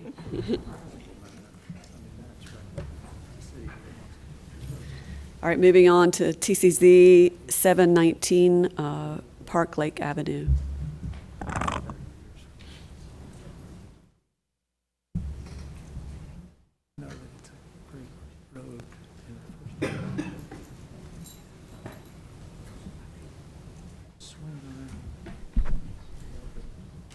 Good morning. TCZ 7-19 is for 4251 Park Lake Avenue. This is TCZ to amend the conditions associated with zoning case Z25-17. Just to familiarize you with the property, it's located at the intersection of Edwards Mill Road and Park Lake Avenue. There are currently 14 conditions governing the property, which generally regulate the building height, prohibited uses, the size limitations for those uses, parking type and location, protective yard, build-to, block perimeter requirements, and vehicular access, building location along Park Lake, signage, hours of operation, drive-through limitation, parking deck screening, and the building entrance placement.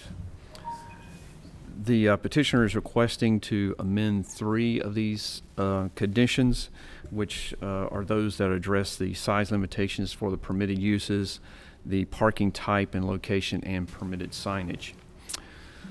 Currently, the size limitations put a cap on the amount of square footage that's used for certain medical, office, research development uses, and a cap on the eating establishment and retail sales uses. There's an offset there that would allow a one-for-one disbursement between those types of uses, between the restaurant and retail versus the medical and office establishments. This condition also places a limitation on where the eating and retail establishments can be located when they're located within a multi-story building.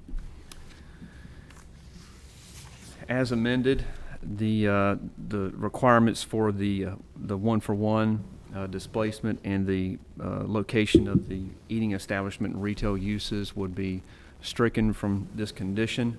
This would reduce it to what you see here, which is keeps the cap on the medical office and retail uses at 210,000 square feet, and the cap of 20,000 square feet for all eating establishment and retail uses would remain.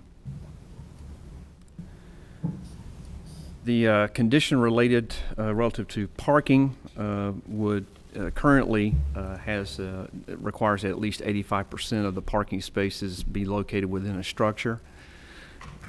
It requires that, or limits the amount of parking that can be between any building and the adjacent right-of-way. It limits it to temporary parking within a drop-off area. As revised, the limitation on parking between the Edwards Mill right-of-way and any building facing that Edwards Mill right-of-way would be limited to a drop-off area, but it would add a condition that is a bit more liberal with the Park Lake Avenue facade to allow one row of parking along there as well as any drop-off. So here's the revised condition as it reads. You see that the added text there. The last would be condition 10, which is relative to signage. Currently, they're allowed to have one monument type sign, and this would have been for the whole development. With the amendment, they would add the language that would allow for an additional monument type sign with the granting of a special use permit by the Board of Zoning Appeals. That would be incorporated into this language, which is something they would be allowed. This just solidifies that point. The applicant held a neighborhood meeting on December the 18th of last year. They presented this proposal to the Northwest CAC in January. They received a vote of approval of the application, 18 in favor and 12 opposed. Interestingly enough, I'll note that at this CAC meeting, there were 2 votes taken that evening. They presented the application and a vote was taken whether to take a vote that evening or to delay it to the February meeting of the CAC. That vote was 18 to 12 in favor to take a vote that evening, and the vote on the for approval of the application was also 18 to 12. So it was a very similar vote among how it was arrived upon. So staff is available for any questions, and the applicant is here and has a presentation as well.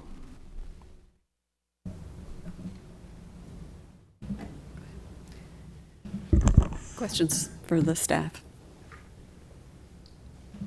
So other than objecting to voting that night, did anybody object to the substance of this? There were no serious concerns that were raised. I think most people that were there were generally in support of it. The ones that spoke on it spoke in favor of it. They seemed to like the benefit of having some eating options and retail options close to where some live and work. Thank you. So there was an implication, so did you get the impression that 12 that voted against it were just not prepared to vote at all? And that was their chief complaint. They were not ready to vote that night. Yeah, just generally being there and surveying the room, it seemed the same folks that voted for one voted the same for the other. Okay. All right. Any other questions for staff? Let's bring up the applicant, please.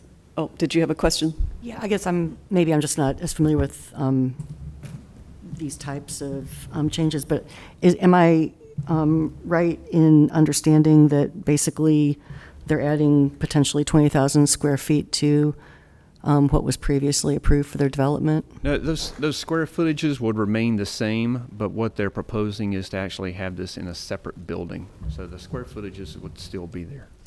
Okay, because I was misunderstanding what the taking away the offset was. Well, it was if you had, say, the 210,000 for office and medical uses, and you have the 20 for the eating and retail. If they wanted to take 1,000 square feet off of the office or off of the eating establishment, and you have 19, they could bump up the office portion to 220. Oh, okay. So the totals would still be there. They would just offset. Okay. Thanks. Anything else? All right, let's bring up the applicant. You have 10 minutes.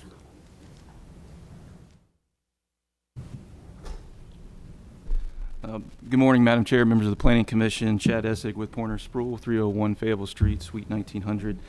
Here this morning on behalf of Highwoods Properties, requesting these amendments to these zoning conditions for Z2517, which governs a vacant piece of land that Highwoods owns within the Glen Lake Office Park. I'm joined here today by Skip Hill, who leads Highwoods' Raleigh division, as well as John Hogan, who is the director of leasing for Highwoods. As Mark noted, the Glen Lake Office Park is just off Edwards Mill Road. I've highlighted here all of the parcels that comprise the Glen Lake Office Park. This is Edwards Mill Road that runs here, Glenwood Avenue, obviously Crabtree Valley Mall is here. Currently, the Glen Lake Office Park houses 5 buildings. The development dates back to 2000 when this office park began to be developed. Currently has over 750,000 square feet of office, and upon full built out, should have over 1 million square feet of office in this office park.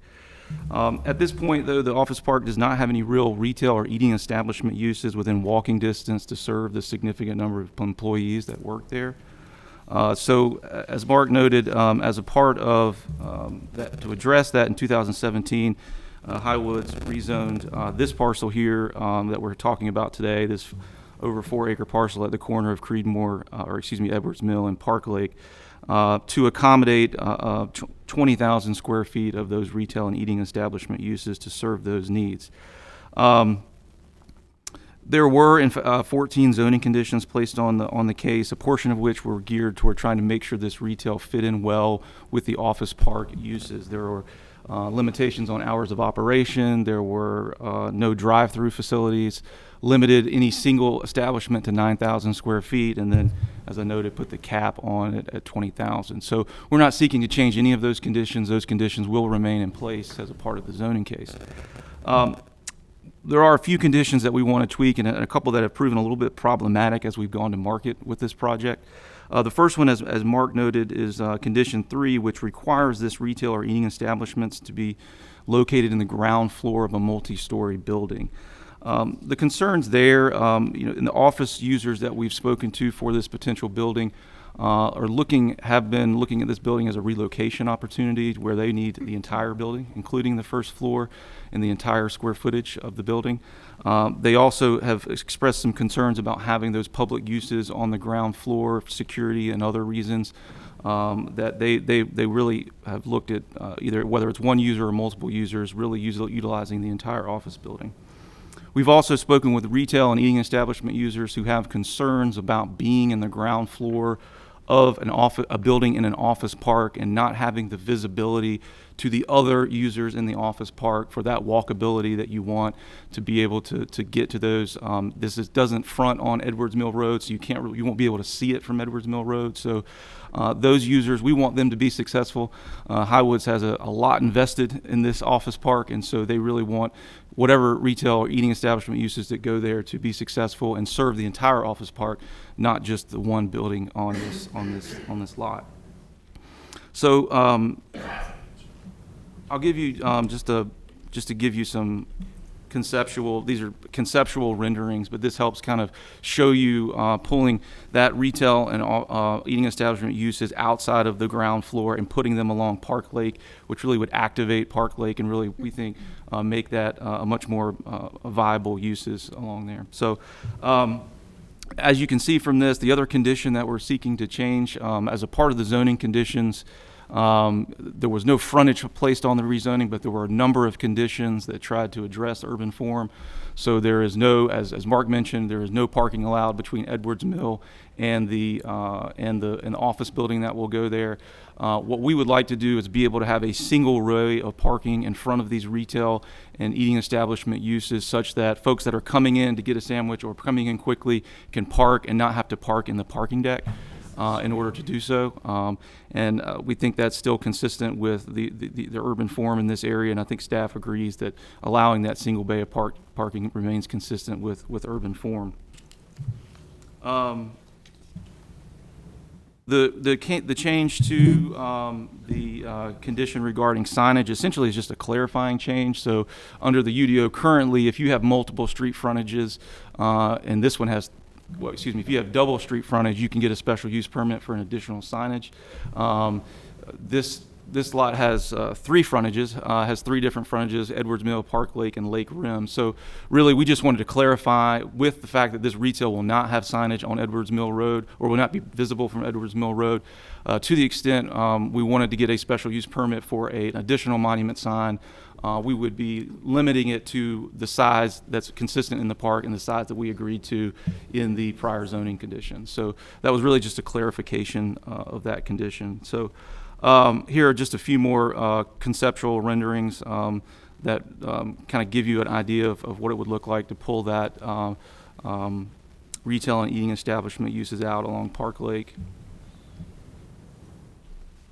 So one thing I will note, and I think is helpful as well, this is just kind of a conceptual, or this is kind of the layout of the site.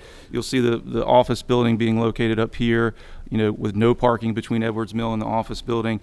And then this is the parking structure that we're required to have under the zoning conditions. That's not changing. 85% of parking will remain in the parking structure. One thing I'll note, I think pulling this retail and eating establishment out and putting it along Park Lake, not only does it create better walkability within the office park, but it also serves as a screen of that parking structure, which will be nice if you're coming down Park Lake Avenue. You have those shops and the retail as opposed to seeing the parking structure on the site. So as Mark noted, we did have a neighborhood meeting. We had two or three folks show up. I think they were very excited about getting some retail and eating establishment in this area, not just for the office users, but there's some nearby residential users that can walk to this.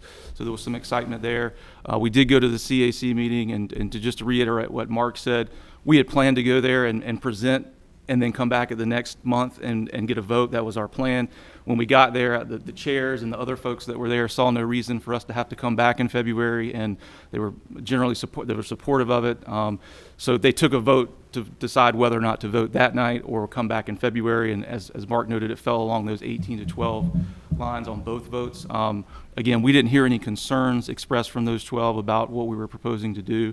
But that's the reason maybe for that vote. So with that, I'll reserve additional time for any questions or that I can answer about the project or the proposed condition amendments. Any questions for the applicant? Chad, a second monument sign would be on Edwards Mill? Listing the restaurants? No, well, I don't know. Or not? I think we would probably have the one monument sign that we have. I don't know. I don't want to speak for Highwoods, but I think probably one would be on Edwards Mill, and then a second one on Park Lake potentially. Again, it has three different frontages, so I think we would have to figure out where the signage makes the most sense for the retail and the office users to make sure people know they're there and can get in there. It may be that I don't know exactly where the additional sign would be. We just would want the flexibility to be able to get a permit for it from the Board of Adjustment, which we already can do under the UDO. Okay, thank you. Any other questions for the applicant? Just to clarify, you could, with your one sign now, you could put it on Edwards Mill if you wanted to? Correct. Okay, thank you. Okay, thank you. Thank you. We'll see if anybody is here that would like to speak in support of this project. If you are, please come forward. Is there anyone here that is here to speak in opposition to this project? Seeing none, let's bring it back to the table. What are your thoughts? Seems very reasonable. Yeah. And it honestly seems like it. Speak into the microphone. Sorry, it seems very reasonable, and it honestly seems like it almost fits the development a little bit better, activating more frontage and protecting the parking. Yeah.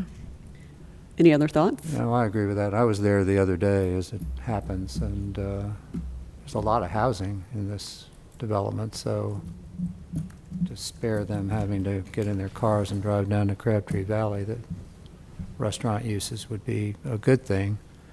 I'm not sure that a monument sign saying Taco Bell, Hardee's, it probably won't be Taco Bell and Hardee's, No. but listing a lot of restaurants right around here on this street is a good idea on Edwards Mill Road. Other than that, I don't have a problem with this. Is that the intention, to put a sign listing your... It'll be dependent on the market and what the customer biggest concern with it is that Please come to the microphone if you're going to say more than a sentence. Sorry. I'm Skip Hill. I'm the Vice President of Highwoods. So yes, we think our biggest concern is that the retailers be known that they're there. You know, there are going to be about 4,000 people in the park. So the primary impetus was for walkability for people in the park and, as you mentioned, for the residences along the area. There are lots of sidewalks that can bring the residences there. But we're not real sure. We're a little bit concerned about the visibility that the other public can know that those retailers are there. So we may try to put it on the road, but it would be complementary to the other signage that's within the park. It would be very similar. It's not going to be spot lit or whatever, neon sign. Yeah. Edwards Mill is blissfully free of those signs so far. So. Keep Right. the garishness to a minimum. So, yes. Right. So it's a pretty modest. These are modest signs. Okay. Any other questions, thoughts? Are we ready to make a motion for this case? I move approval. Let's see. Yep, on the public benefits. Yep. Where was That's that? pulling up.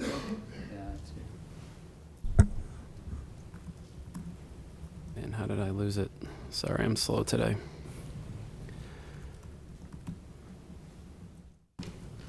Why am I missing this? Does anybody else want to help me out? I can read it and Okay. you can move it. Okay. I'll make the motion. I move to adopt the proposed consistency statement dated February 11th, 2020, contained in the agenda materials, and to approve the text change to the conditional use zoning. Second. All in favor say aye. Aye. Any opposed? Okay. It's unanimous. Thank you. Moving on to TC 1619 accessory dwelling development option. So typically we would probably move a text change into the text change committee, but I'd like to give you time to give us an introduction to this case, and then we'll make a decision about that. Well, fortunately, I've broken it down into 50 easy slides. That sounds like a good text change committee presentation. This is a text change that would remove Article 5.7, which is the accessory dwelling unit overlay district, and create a new section within the UDO to allow the construction of attached or detached accessory dwelling units on the same lot as a principal residential building as a by right development option. Just to give you some background on this, this was a text change that was initiated by the council on December the 3rd of 2019. During the development of the UDO between 2011 and 2013, the city discussed the backyard cottage as a housing type. This housing type did not get included in what was finally approved in the, as part of the UDO, but the public interest in this type of housing has remained. In 2016, a petition of citizens requesting a study of the Mordecai neighborhood was used as a test environment for ADUs.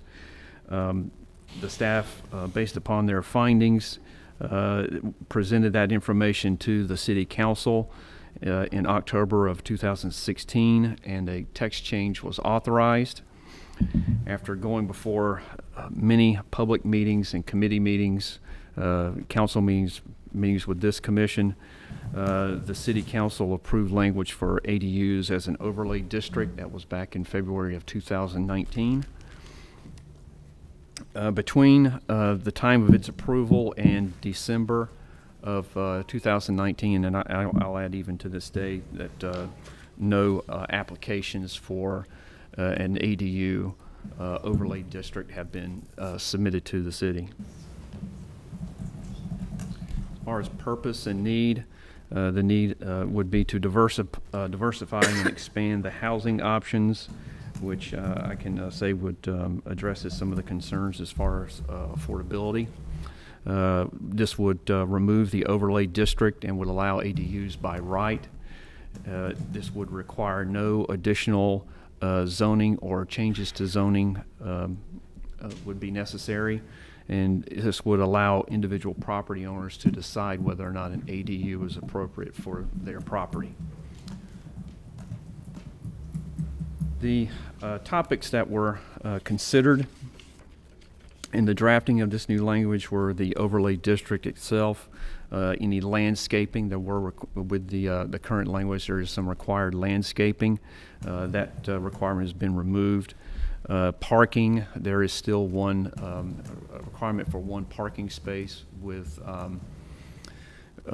some relief for properties located within a certain distance, which I'll get to in a later slide. Attached houses, and this would be allowing them with duplexes. Variances, the current language does not allow variances to this section of the ordinance. That would be removed. There was a height limitation that it could not be taller than the principal dwelling. That requirement would be removed as well. And the thinking behind that was that if someone had a ranch home and a detached garage, they could place an accessory dwelling unit above the garage, and it may be taller than the principal structure. And there was also a limitation on the living space. Potential adverse impacts would be the possible increase in gross density within a property in a district. The removal of the case-by-case geographic mechanism that will require legal notice that would accompany a rezoning request. So with that said, this may mean that any adjacent property owners would not be aware of any sort of change that might be coming to property owners' land who wanted to have one of these ADUs.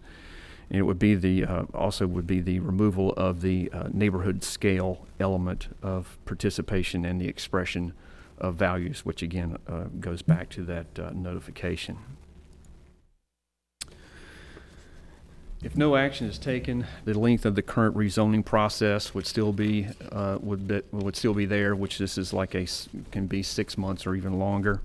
The current process will remove the ability to offer neighboring property owners the opportunity to participate in the decision to allow an accessory dwelling unit within their vicinity. And again, this would be within the current required 10 acres for an overlay.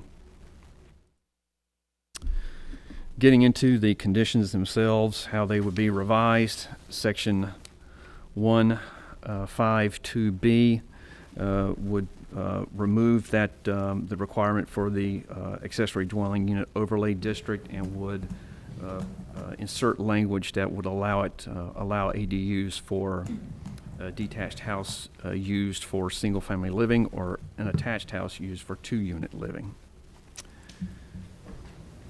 153F2 would be revised again to allow that a development on a detached house for single-unit living and an attached house for 2-unit living, and removal of the language regarding the accessory dwelling unit overlay district. 213 would establish the accessory dwelling unit as a housing pattern. That language would be added. Section 263 is the new section that will be added to the UDO, and this will identify the purpose and objectives section. Base standards would be identified here, and a definition of accessory dwelling units would be part of this as well, and that would generally be the self-contained dwelling unit that is located on the same lot as the principal dwelling, but is used independent and subordinate of the principal dwelling. I know some of this information is sort of repetitive from what you're familiar with from previous meetings regarding this topic.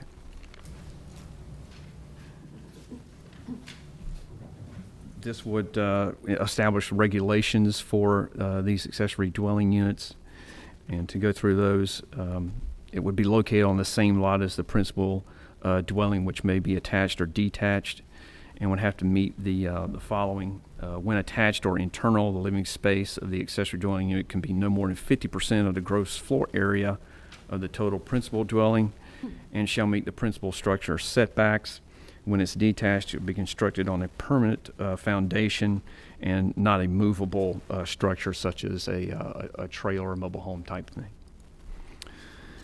There would be no more than one ADU permitted on a lot. An ADU would not be allowed within a cottage court type development, and ADUs could be occupied by 2 adults with no limitation on minors. If attached or internal, it would have a separate entrance from the principal dwelling. It would be accessed by a separate external entrance. It could not be sold apart from the principal dwelling unit. It could not be used for overnight lodging, and it could not be used as a live-work unit. Any exterior lighting would have to meet the standards of the UDO, and it would have to meet all relevant standards and requirements for accessory uses and structures that are provided in Article 6.7. There would be, again, this, let's see, in 511G, the accessory dwelling unit overlay district would be removed, and the parking table would be revised accordingly. In section 714, there would be a relief mechanism, which I had mentioned earlier, for the parking standards, and this would be that no parking would be required for an accessory dwelling unit with a main entrance that lies 1,320 feet from an operating transit stop, with service from 6 a.m. to 8 p.m. with intervals that are 15 minutes during peak commute hours. And lastly, again, the definition for accessory dwelling unit will be added to our defined terms, and we went through this briefly earlier, but again, that's a definition that's somewhat familiar with everyone here. With that, I will take any questions.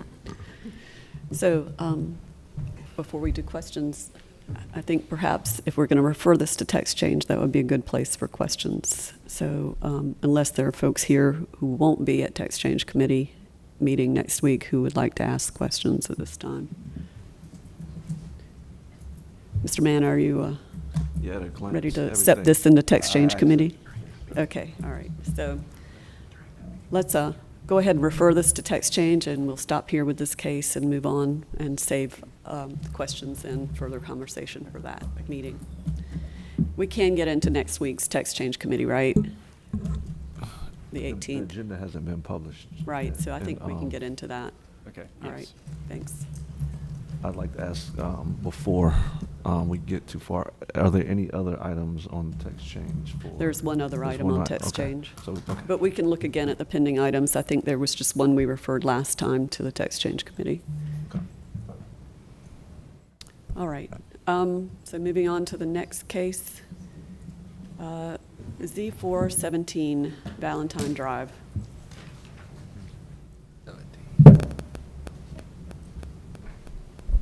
Good morning. So this is a case from a couple years back. It's currently our most classic pending rezoning case. It's 3000 and 3009 Valentine Drive. Currently it's zoned plan development. It was initially part of a larger plan development. Some pieces, as we've seen in other cases throughout the city, have been rezoned. The request is to rezone this particular piece. It has already been developed. Of course, the rezoning would allow anything, but I believe the intent is some revisions to the existing development and building. So it's 2.4 acres. Conditions largely would restrict any new development or changes to what's already there. I'll talk a little bit more about the small ways in which this would vary the existing zoning created by the PD. A little bit of history of how this got back to your agenda today. This is probably more of an academic history than a popular history, so I'll go through it pretty quickly. It came to you in 2017. The Planning Commission, a few of you were on the commission at the time, recommended unanimously in favor of approving this. Went to council. Council had a public hearing. However, the conditions that had been revised during the process, the signature was not provided. So council paused and ultimately referred it back in order for that to be sorted out. The applicant can talk, if needed, a little bit more about that. It was not necessarily something germane to the rezoning itself, but it did hold it up from being approved. Conditions now have been signed by representatives of the two property owners with interests in the property, so it can move forward again. Adjacent zoning to the south, you've got NC State and also east and west in parts as well. A lot of OX on the university campus, and then to the north along Hillsborough, NX, 5 stories, a lot of retail and residential there. That's what it looks like. On the ground, you can see the railroad dividing the site from NC State, residential and retail along Hillsborough Street, and the site itself as developed. So a couple views from ground level. So this is looking east on Valentine Drive. This is looking into the interior of the site. Note the courtyard. This is one thing that potentially could be altered somewhat by the rezoning. And then looking back towards the west, also on Valentine Drive. So the conditions that have been proposed, and again, the request is for RX, residential mixed use, 12 stories. So a few uses that otherwise would be allowed in RX have been prohibited. RX inherently limits most uses, most commercial uses, and then retail or restaurant uses are limited square footage. It limits the height to 11 stories and 110 feet existing structure being accommodated there. Limits number of units to what is allowed by the existing PD as 300 dwelling units. I believe as built, it's a little bit less than that. And 1,000 square feet of retail, 3,000 square feet of office. Those are below the RX limits for those uses. Would provide for covered bicycle storage for at least 30 bicycles. If you've ever been by the property, you'll see there's very high demand for bicycle parking in the area, so this accommodates that. Just a few differences between, and there are very few, between the existing and proposed, and I already touched on a few. So the number of units is the same. The existing zoning actually requires a certain amount of office and retail, and this should be 3,000 square feet of office proposed and 1,000 square feet of retail. So a little bit less retail, and it does not necessarily have to be required, but can be. The courtyard is as built as you've seen, and I have another photo that shows that. That was very specifically laid out in the site plan that was part of the master plan, so it's part of the zoning. The courtyard could be altered then. However, there still is a requirement by code for a 10% amenity area, and as a practical matter, it would be difficult to revise that courtyard because there are units fronting along it. And then slight changes to the setbacks, which would be just aligned with typical RX setbacks. So this is illustrating, again, the courtyard. The only difference, again, is that the plan was very specific about the shape of the courtyard. I believe there's an intent to revise the entrance, which would require rezoning here. So very little to point out in terms of carbon emissions. It is much more walkable and transit served than the city as a whole. While this would not necessarily add entitlement, certainly supports that continuing high-density residential use. So very consistent with the intent of this analysis. Same with housing options. Certainly provides a lot of housing options in the area. In terms of affordability, it doesn't increase the supply directly, but by allowing for improvements to the site, certainly supports that high level of density in the area. It's consistent with the future land use map. Most of the map designates the property as high-density residential. There's a small piece, most of it is on the street, of neighborhood mixed use, but overall very consistent clearly with the intent of the map here. There's no specific urban form guidance that's applicable. Several consistent policies dealing with the map, conditions, student-oriented housing, incorporating bicycle and pedestrian improvements. That's the condition about the bicycle parking. consistent overall with the plan and the future land use map, and there are no outstanding issues. I'm happy to take any questions that y'all have. Any questions for staff? All right, let's bring up the applicant. Good morning, Mac Paul, Morningstar Law, 421 Fayetteville Street. Here with Angie Raleigh with Capstone Development. I'll be brief. This really is an effort to match what's on the ground today, but as context, 20 years ago, there was a small area plan developed for this area of Hillsborough Street. At that time, Hillsborough Street was dead. There was nothing going on, and the city was trying to encourage redevelopment, more urban type of development. So this was really one of the first areas the city envisioned that. So that led to a master plan that had a lot of very detailed elements about amounts of square footage and types of uses. And this was the first project built about 10 years ago, and it was envisioned as student housing. It was built as a student housing. There was some question about what would take place between this building and Hillsborough Street. There were 3 phases of that master plan, but it was built. It's fully leased. And then a few years later, Stanhope Apartments came along. And when that project was done, the developer terminated the master plan as it related just to Stanhope Apartments. And now we have another project coming in where the Lulu site was. And with all the development around there, everyone's trying to up their game. And, that led to some conversations. Angie's responsible for making sure this amenity is really attractive to the students. So they wanted to start activating the courtyard and doing some improvements. And as we started talking to staff about that, we realized there are a couple of aspects of the master plan. In particular, there was a requirement of retail in a corner space that they had not been able to lease, get anyone in there to lease it, and they wanted to put their leasing offices there, and the city basically said, you got to rezone it just to do that.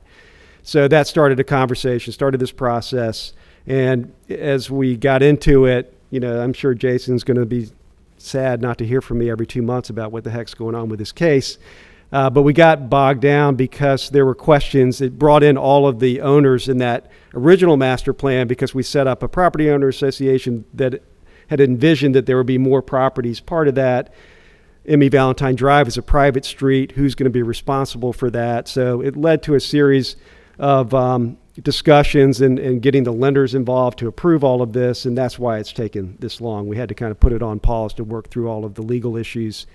So again, we were really trying to match what's on the ground other than, we're putting leasing space into a formerly designated retail area, but otherwise just trying to match from a zoning standpoint what's built.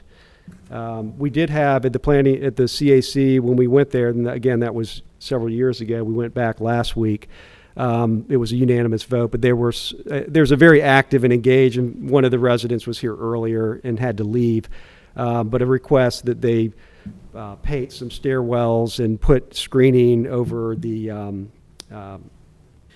trash cans, areas, which they did, all that. So, there's been a lot of back and forth and, effort to kind of work with the neighborhood. They have a lot of construction going on there. That's their big concern right now is routing of trucks and circulation.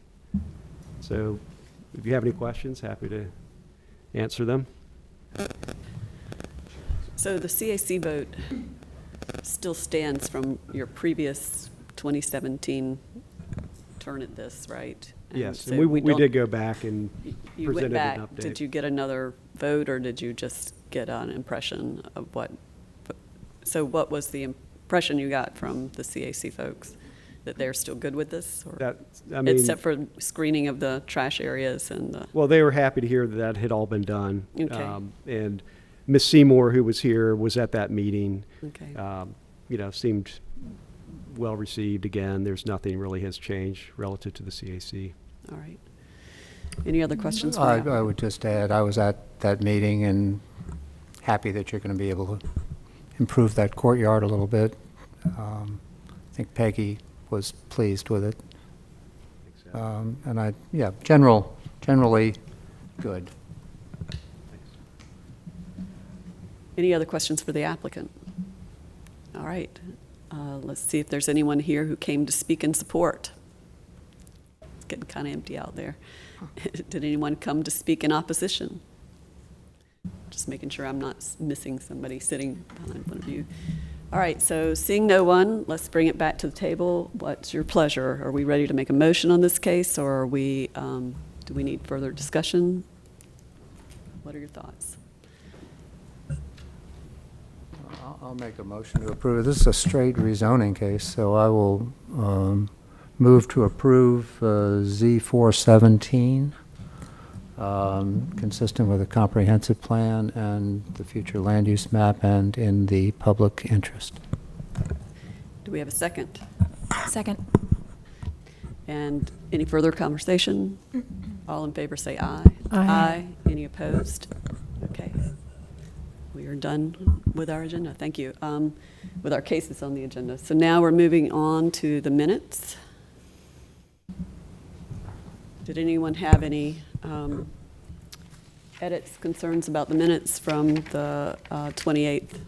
I think it's the 28th of January minutes. If not, would someone like to make a motion to approve? I move approval of the minutes. I make a second. Anything else? All in favor say aye. Aye. Any opposed? Okay, moving on. Where are we? Report from the chair. So I guess I'm going before the planning director, but I did want to say something about what's happening with the CACs. And I wrote it down because I wanted to make sure I didn't stumble around when I said it. So I'm very disappointed that the City Council has chosen to abolish the CACs without replacing the CAC voting process for cases that will come to the Planning Commission. Because I feel it's important to get an official read on the wishes of the citizens most affected by these cases, I plan to vote against any zoning or TCZ case that appears before us that doesn't have a vote recorded by a planning staff member or other appropriate city representative from public meetings regarding these cases.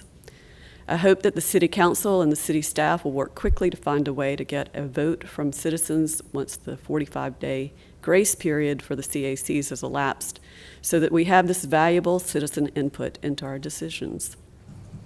While I understand after 20 years of attending CACs that participation is typically lower than we would all like to see, I also feel that voter participation in municipal elections is also less than ideal.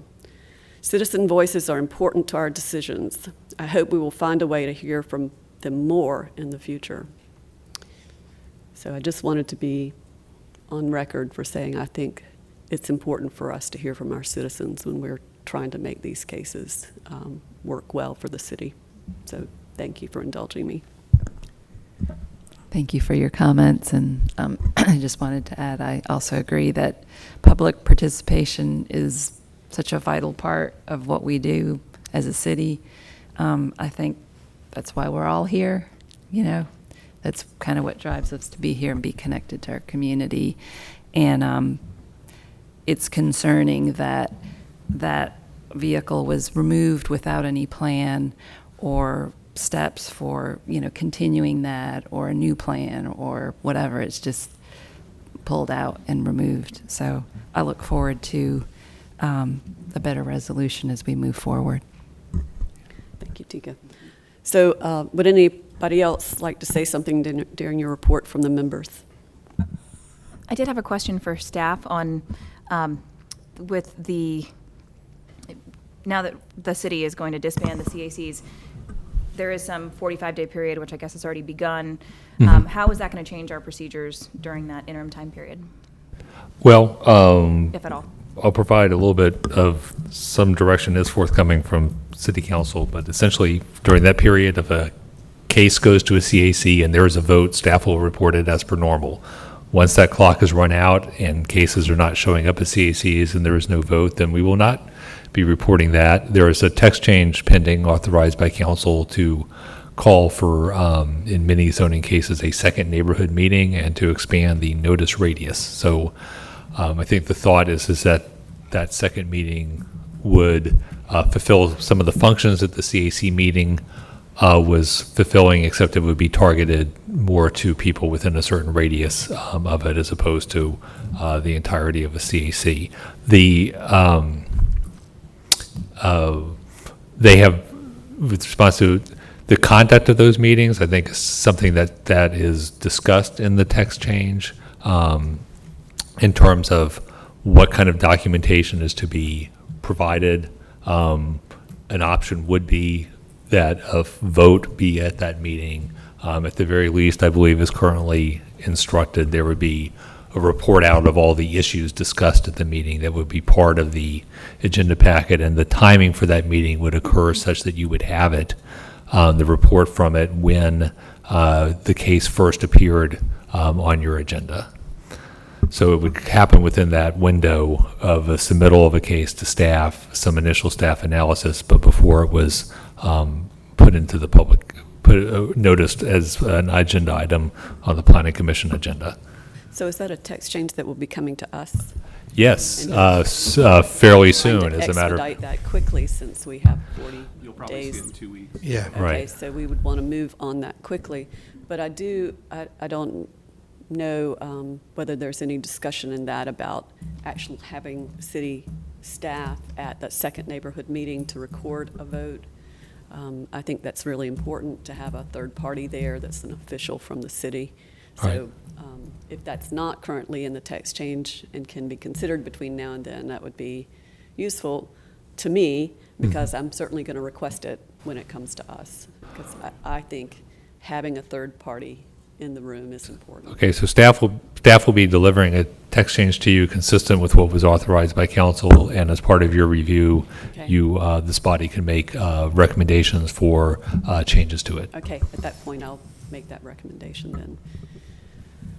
So the forthcoming text change, is the notice within 500 feet? Is that the? Notice is currently 500 feet. Direction received was to expand that to 1,000. 1,000? 1,000 feet. For the second meeting. Right. And the time frame from submittal to that meeting to arrival here is what? That's the challenge we're working on, and Right. we've got a meeting this afternoon to try to further clarify that language. The current draft that we're bouncing around indicates the meeting should occur after 30 days, or no sooner than 30 days after submittal of the request. That gives staff time to do their preliminary review and get it back to the applicant. If I say anything wrong, Travis, kick me. Right. But then there's a short window of opportunity for them to get that information, have the meeting, notice the meeting, have the meeting, and get a report to the city before the 45-day time deadline to get the case in front of the planning. So that would still obtain application 45 days later, we see it. Right now, that's not being changed, or it's not suggested to be changed. So we're trying to fit it all in there, but that's part of our discussion this afternoon, I think. So I would like to suggest, and this may be a topic for our retreat, that given the elimination of the CAC vote and 2 meetings of consideration, that when we receive a case, we do it at a meeting at night so that the public can be here and express themselves directly to us and we to them. That doesn't happen much now, because at 9 in the morning, only a handful of people are able to be here. And then some of them have to leave, like we just had that example. I have seen many, many times comfort levels with zoning applications improved greatly through the CAC process. And I think the CAC process helps people understand what our zoning is and what our comp plan is. And I, too, share the disappointment at the elimination of the CACs. I hope they will actually endure in some form, because people, ordinary folks who have lives to live, do not normally know much about our zoning rules, know very little about our comp plan goals. And the CACs were a way, if they wanted to know something, to come and be educated about that. And I think I've been going to CAC meetings for 20 years. They educated me, and I've seen many people, for example, the woman who came and said, I don't understand why they're applying for R10 when what they really ought to have is R6. And it's just a funky aspect of our code that you can't build townhouses with R6. So don't know whether she left understanding that. I know I didn't understand it for quite a while. That's so, another text change that's coming your way. Yes. Yeah. That's coming at you. Well, I think that'd be a useful text change. Yeah, that'll be very helpful. Anyway, I would like to suggest that we meet at night to receive first, the first public hearing on zoning applications. If I may add to that, it was something along the lines of our last meeting when a woman came and was talking about having her comments noted as a part of the record.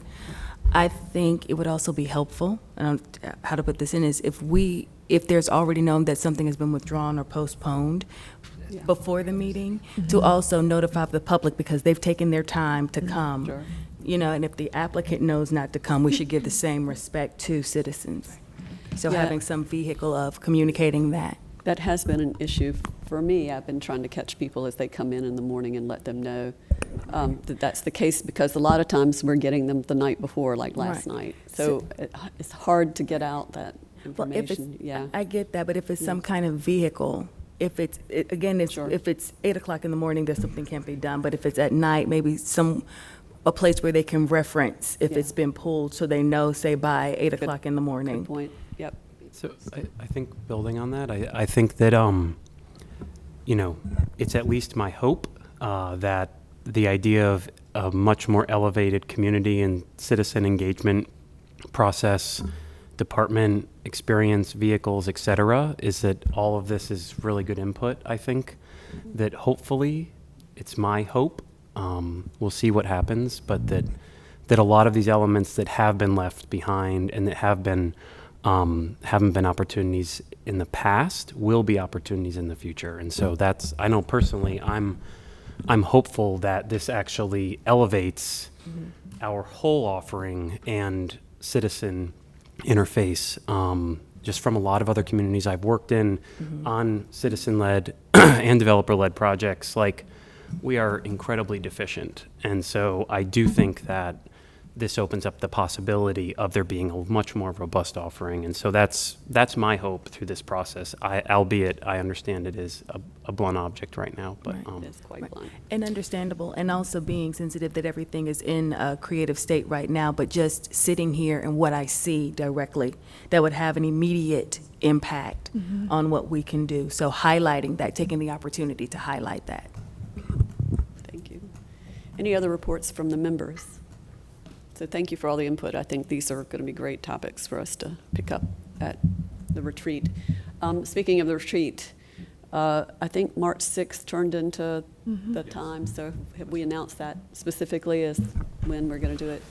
We have not announced it specifically. So my next step in this process is to confirm the date, find our location, and then solicit for topics. And that's something that I'll work with the chairperson on in identifying topics for discussion. So we heard one today. Right. We'll make sure we start the list with that. Yeah. But if you have ideas for what you would like to discuss, please send them to the chairperson and myself, and then we'll come up with a final agenda for the meeting. Keep in mind, we're only going to have about 3 hours. There will be a few topics that staff will want to discuss as well, so we'll just have to figure out our priorities in scheduling our discussion items. Madam Chair, do we want to talk about moving to a partially nighttime schedule, or perhaps completely? I have actually inquired about... Before the... Yeah. I've I've actually inquired about trying to get this room at night, and maybe you can speak to the issues to getting this room scheduled at night, because Janitha has investigated that for us. Yeah, and I can answer that question as well. Obviously, this meeting space is perfect for us because we've got microphones, we've got cameras, and we've got a large gallery for folks to attend. Unfortunately, the success is also spread amongst many other committees, and city council. So finding free time in this room is challenging at best. So again, I think that's a good topic for us at our Right. retreat, is to try to figure that out. And then something- finding I'm sorry, a timing that works well for getting our decisions heard at city council the next week. So that always seems to be part of the coordination issue that we're dealing with, so. That's right. Just a thought to consider, since our CAC has been disbanded, they use this room the third Wednesday of the month. So maybe that's something to consider. Yeah, that's good information to have. So perhaps that would be an option.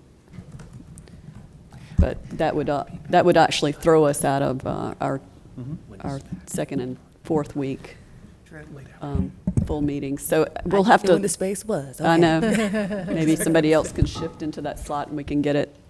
Anyway, so there are some issues that need to be dealt with as far as this room, and because I think it's important for this conversation to be recorded, and I don't believe we have another room that has the capability of doing that. So this is it, and so there's high competition for this room at night.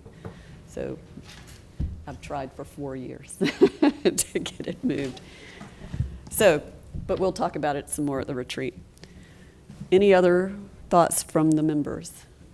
All right, so it's time for the report from the chair. Okay, so at the February 4th Planning director. City Council meeting, there were a large number of items on the public hearing agenda, most of which were approved, so I'll just list them. Z1516, the Raven Ridge Plan Development was approved. Z619, that's the CAM rezoning, was approved. Z3019, Lewisburg at Kyle Drive. Z3319, Corporate Center Drive. Z34 and 35 on Glen Ridge and Capitol Boulevard, the old Capitol Hotel. Norcrest Street, Z4219, and the text change for zoning conditions at Old Town, TCZ 419. All of those items were approved. 2 items were deferred. They were Z2319 on Strickland Road, continued to March 3rd, as well as Z2214, which was a petition to authorize a TCZ text change to zoning conditions requests associated with Z2214 on Creedmoor Road. So both of those will be heard again on March 3rd. There were 2 items scheduled for the evening public hearing on March 3rd. They were Z3219 Sunnybrook Road and Z3619 Pool Road. Those were the only 2 items reported out for public hearing from the last Planning Commission meeting. Now, City Council received a presentation on potential amendments to the UDO related to missing middle housing and general diversity of housing within neighborhoods, and they've authorized a lot of stuff, and this is not all going to come at you right away, but this is sort of a preview of coming attractions, and staff is working through how to bundle some of this together, and some of it's related to that, and then there's some of it was related to the CAC item and implications of the rezoning process. So staff suggested going back to what had been the historic norm prior to 2013, which was permitting townhouses in the R6 district. The council has gone further and said authorize townhouses as a permitted building type in R2, R4, and R6. There would be a potential density bonus for townhouses based on energy efficiency, allow duplexes by right in residential zoning districts R2, R4, and R6. They're currently allowed in R6, not in R2 or R4 outside of a conservation subdivision. Will be, for both them and the townhouses, having to look at what standards are, because the standards for townhouses and duplexes have never been drafted for R2 and R4, so those will be new standards. Neighborhood transition requirements. Currently, if you build a multifamily building in an RX district next to a residential zone, you have different transition requirements than if you were to build the exact same building in, say, an OX zone. So this is to basically tie the transition standard to the building type as opposed to the zoning district, and allow a little more flexibility to build multifamily and adjacent to residential in districts other than RX. Another one is to eliminate the minimum lot size requirement for continuing care retirement community uses. Another one is, which I believe actually we have to, I'm not sure this is authorized, we may have to report back to council on it first, was to look at triplex and quadruplex uses in R2, R4, and R6. Amend the rezoning process on the additional neighborhood meeting for high impact request. We have been working with the attorney's office on that text change. We expect it to be with you at your next meeting. Our current definition of high impact, a lot of stuff is high impact. It's probably that a majority of cases would fall into that that categorization. Then the text change process and the text change process for amending zoning conditions have been things been evolving. The first one is that UDO currently requires a petition to get authorization if you're not part of the city to submit a petition to amend the UDO. That will continue, but it will no longer be tied to the petition of citizens portion of the agenda. It will be an application that will be appeared and approved on a different part of the agenda, kind of streamlining that process somewhat for them. And then the second one is today, if you want to rezone your property to another district, you just file an application and eventually you will show up in front of the Planning Commission. There's no permission from the council required to do that, but because historically text changes have required authorization from the council, we have treated the TCZs, the text change to zoning conditions, in that way. It's kind of an anomaly because why would tweaking a zoning condition require an extra hurdle that changing the entire zoning district does not? So we are going to be bringing forth a text change that will allow applications to amend a zoning condition to come forward without council prior approval, just like a rezoning case can. And that is the list of the authorized text changes, which we're currently working on, some of which are more complicated than others, and some of which will show up to you accordingly sooner than others. But that's a preview of coming attractions. The City Council has also issued an instruction to the Planning Commission about review of rezoning requests, and this is related to this interim period of CACs. As you know, it's been often the case that since the CAC review process and calendar has never been built into the calendar for how rezoning requests are supposed to progress through the process, it's very common for them to show up at the Planning Commission and for the item to be deferred because the CAC vote has not yet been received. You've received some instruction to not do that, to continue to move the cases through. Now,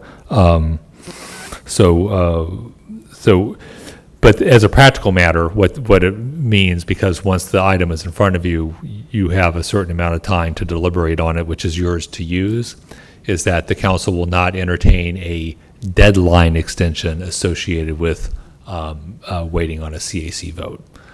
So so the simple instruction is that if you go to extend the review deadline and the reason for that extension is that you're waiting on a CAC vote, that's council is letting you know that would not be favorably received, and so their expectation is that you'll finish your review within the review period unless there's some other circumstance that requires a time extension.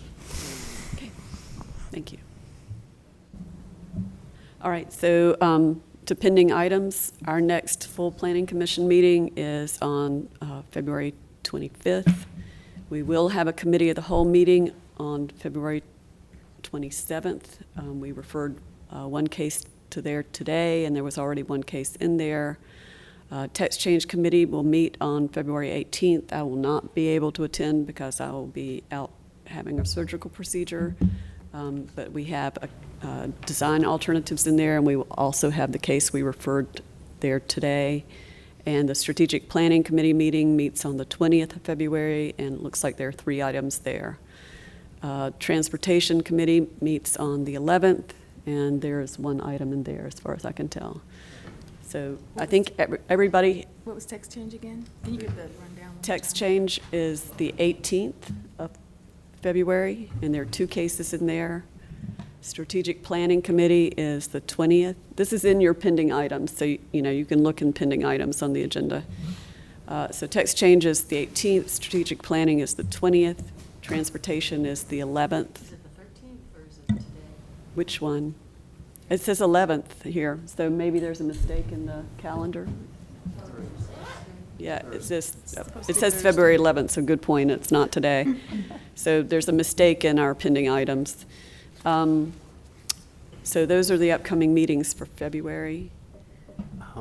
I do have one note. I'll actually be out of town next week, Mhm. and you're not going to be. So we may not have We a may text, not have quorum. text change quorum. So that, there are 5 members, so if they have 3, they can move forward. So who are the other 2?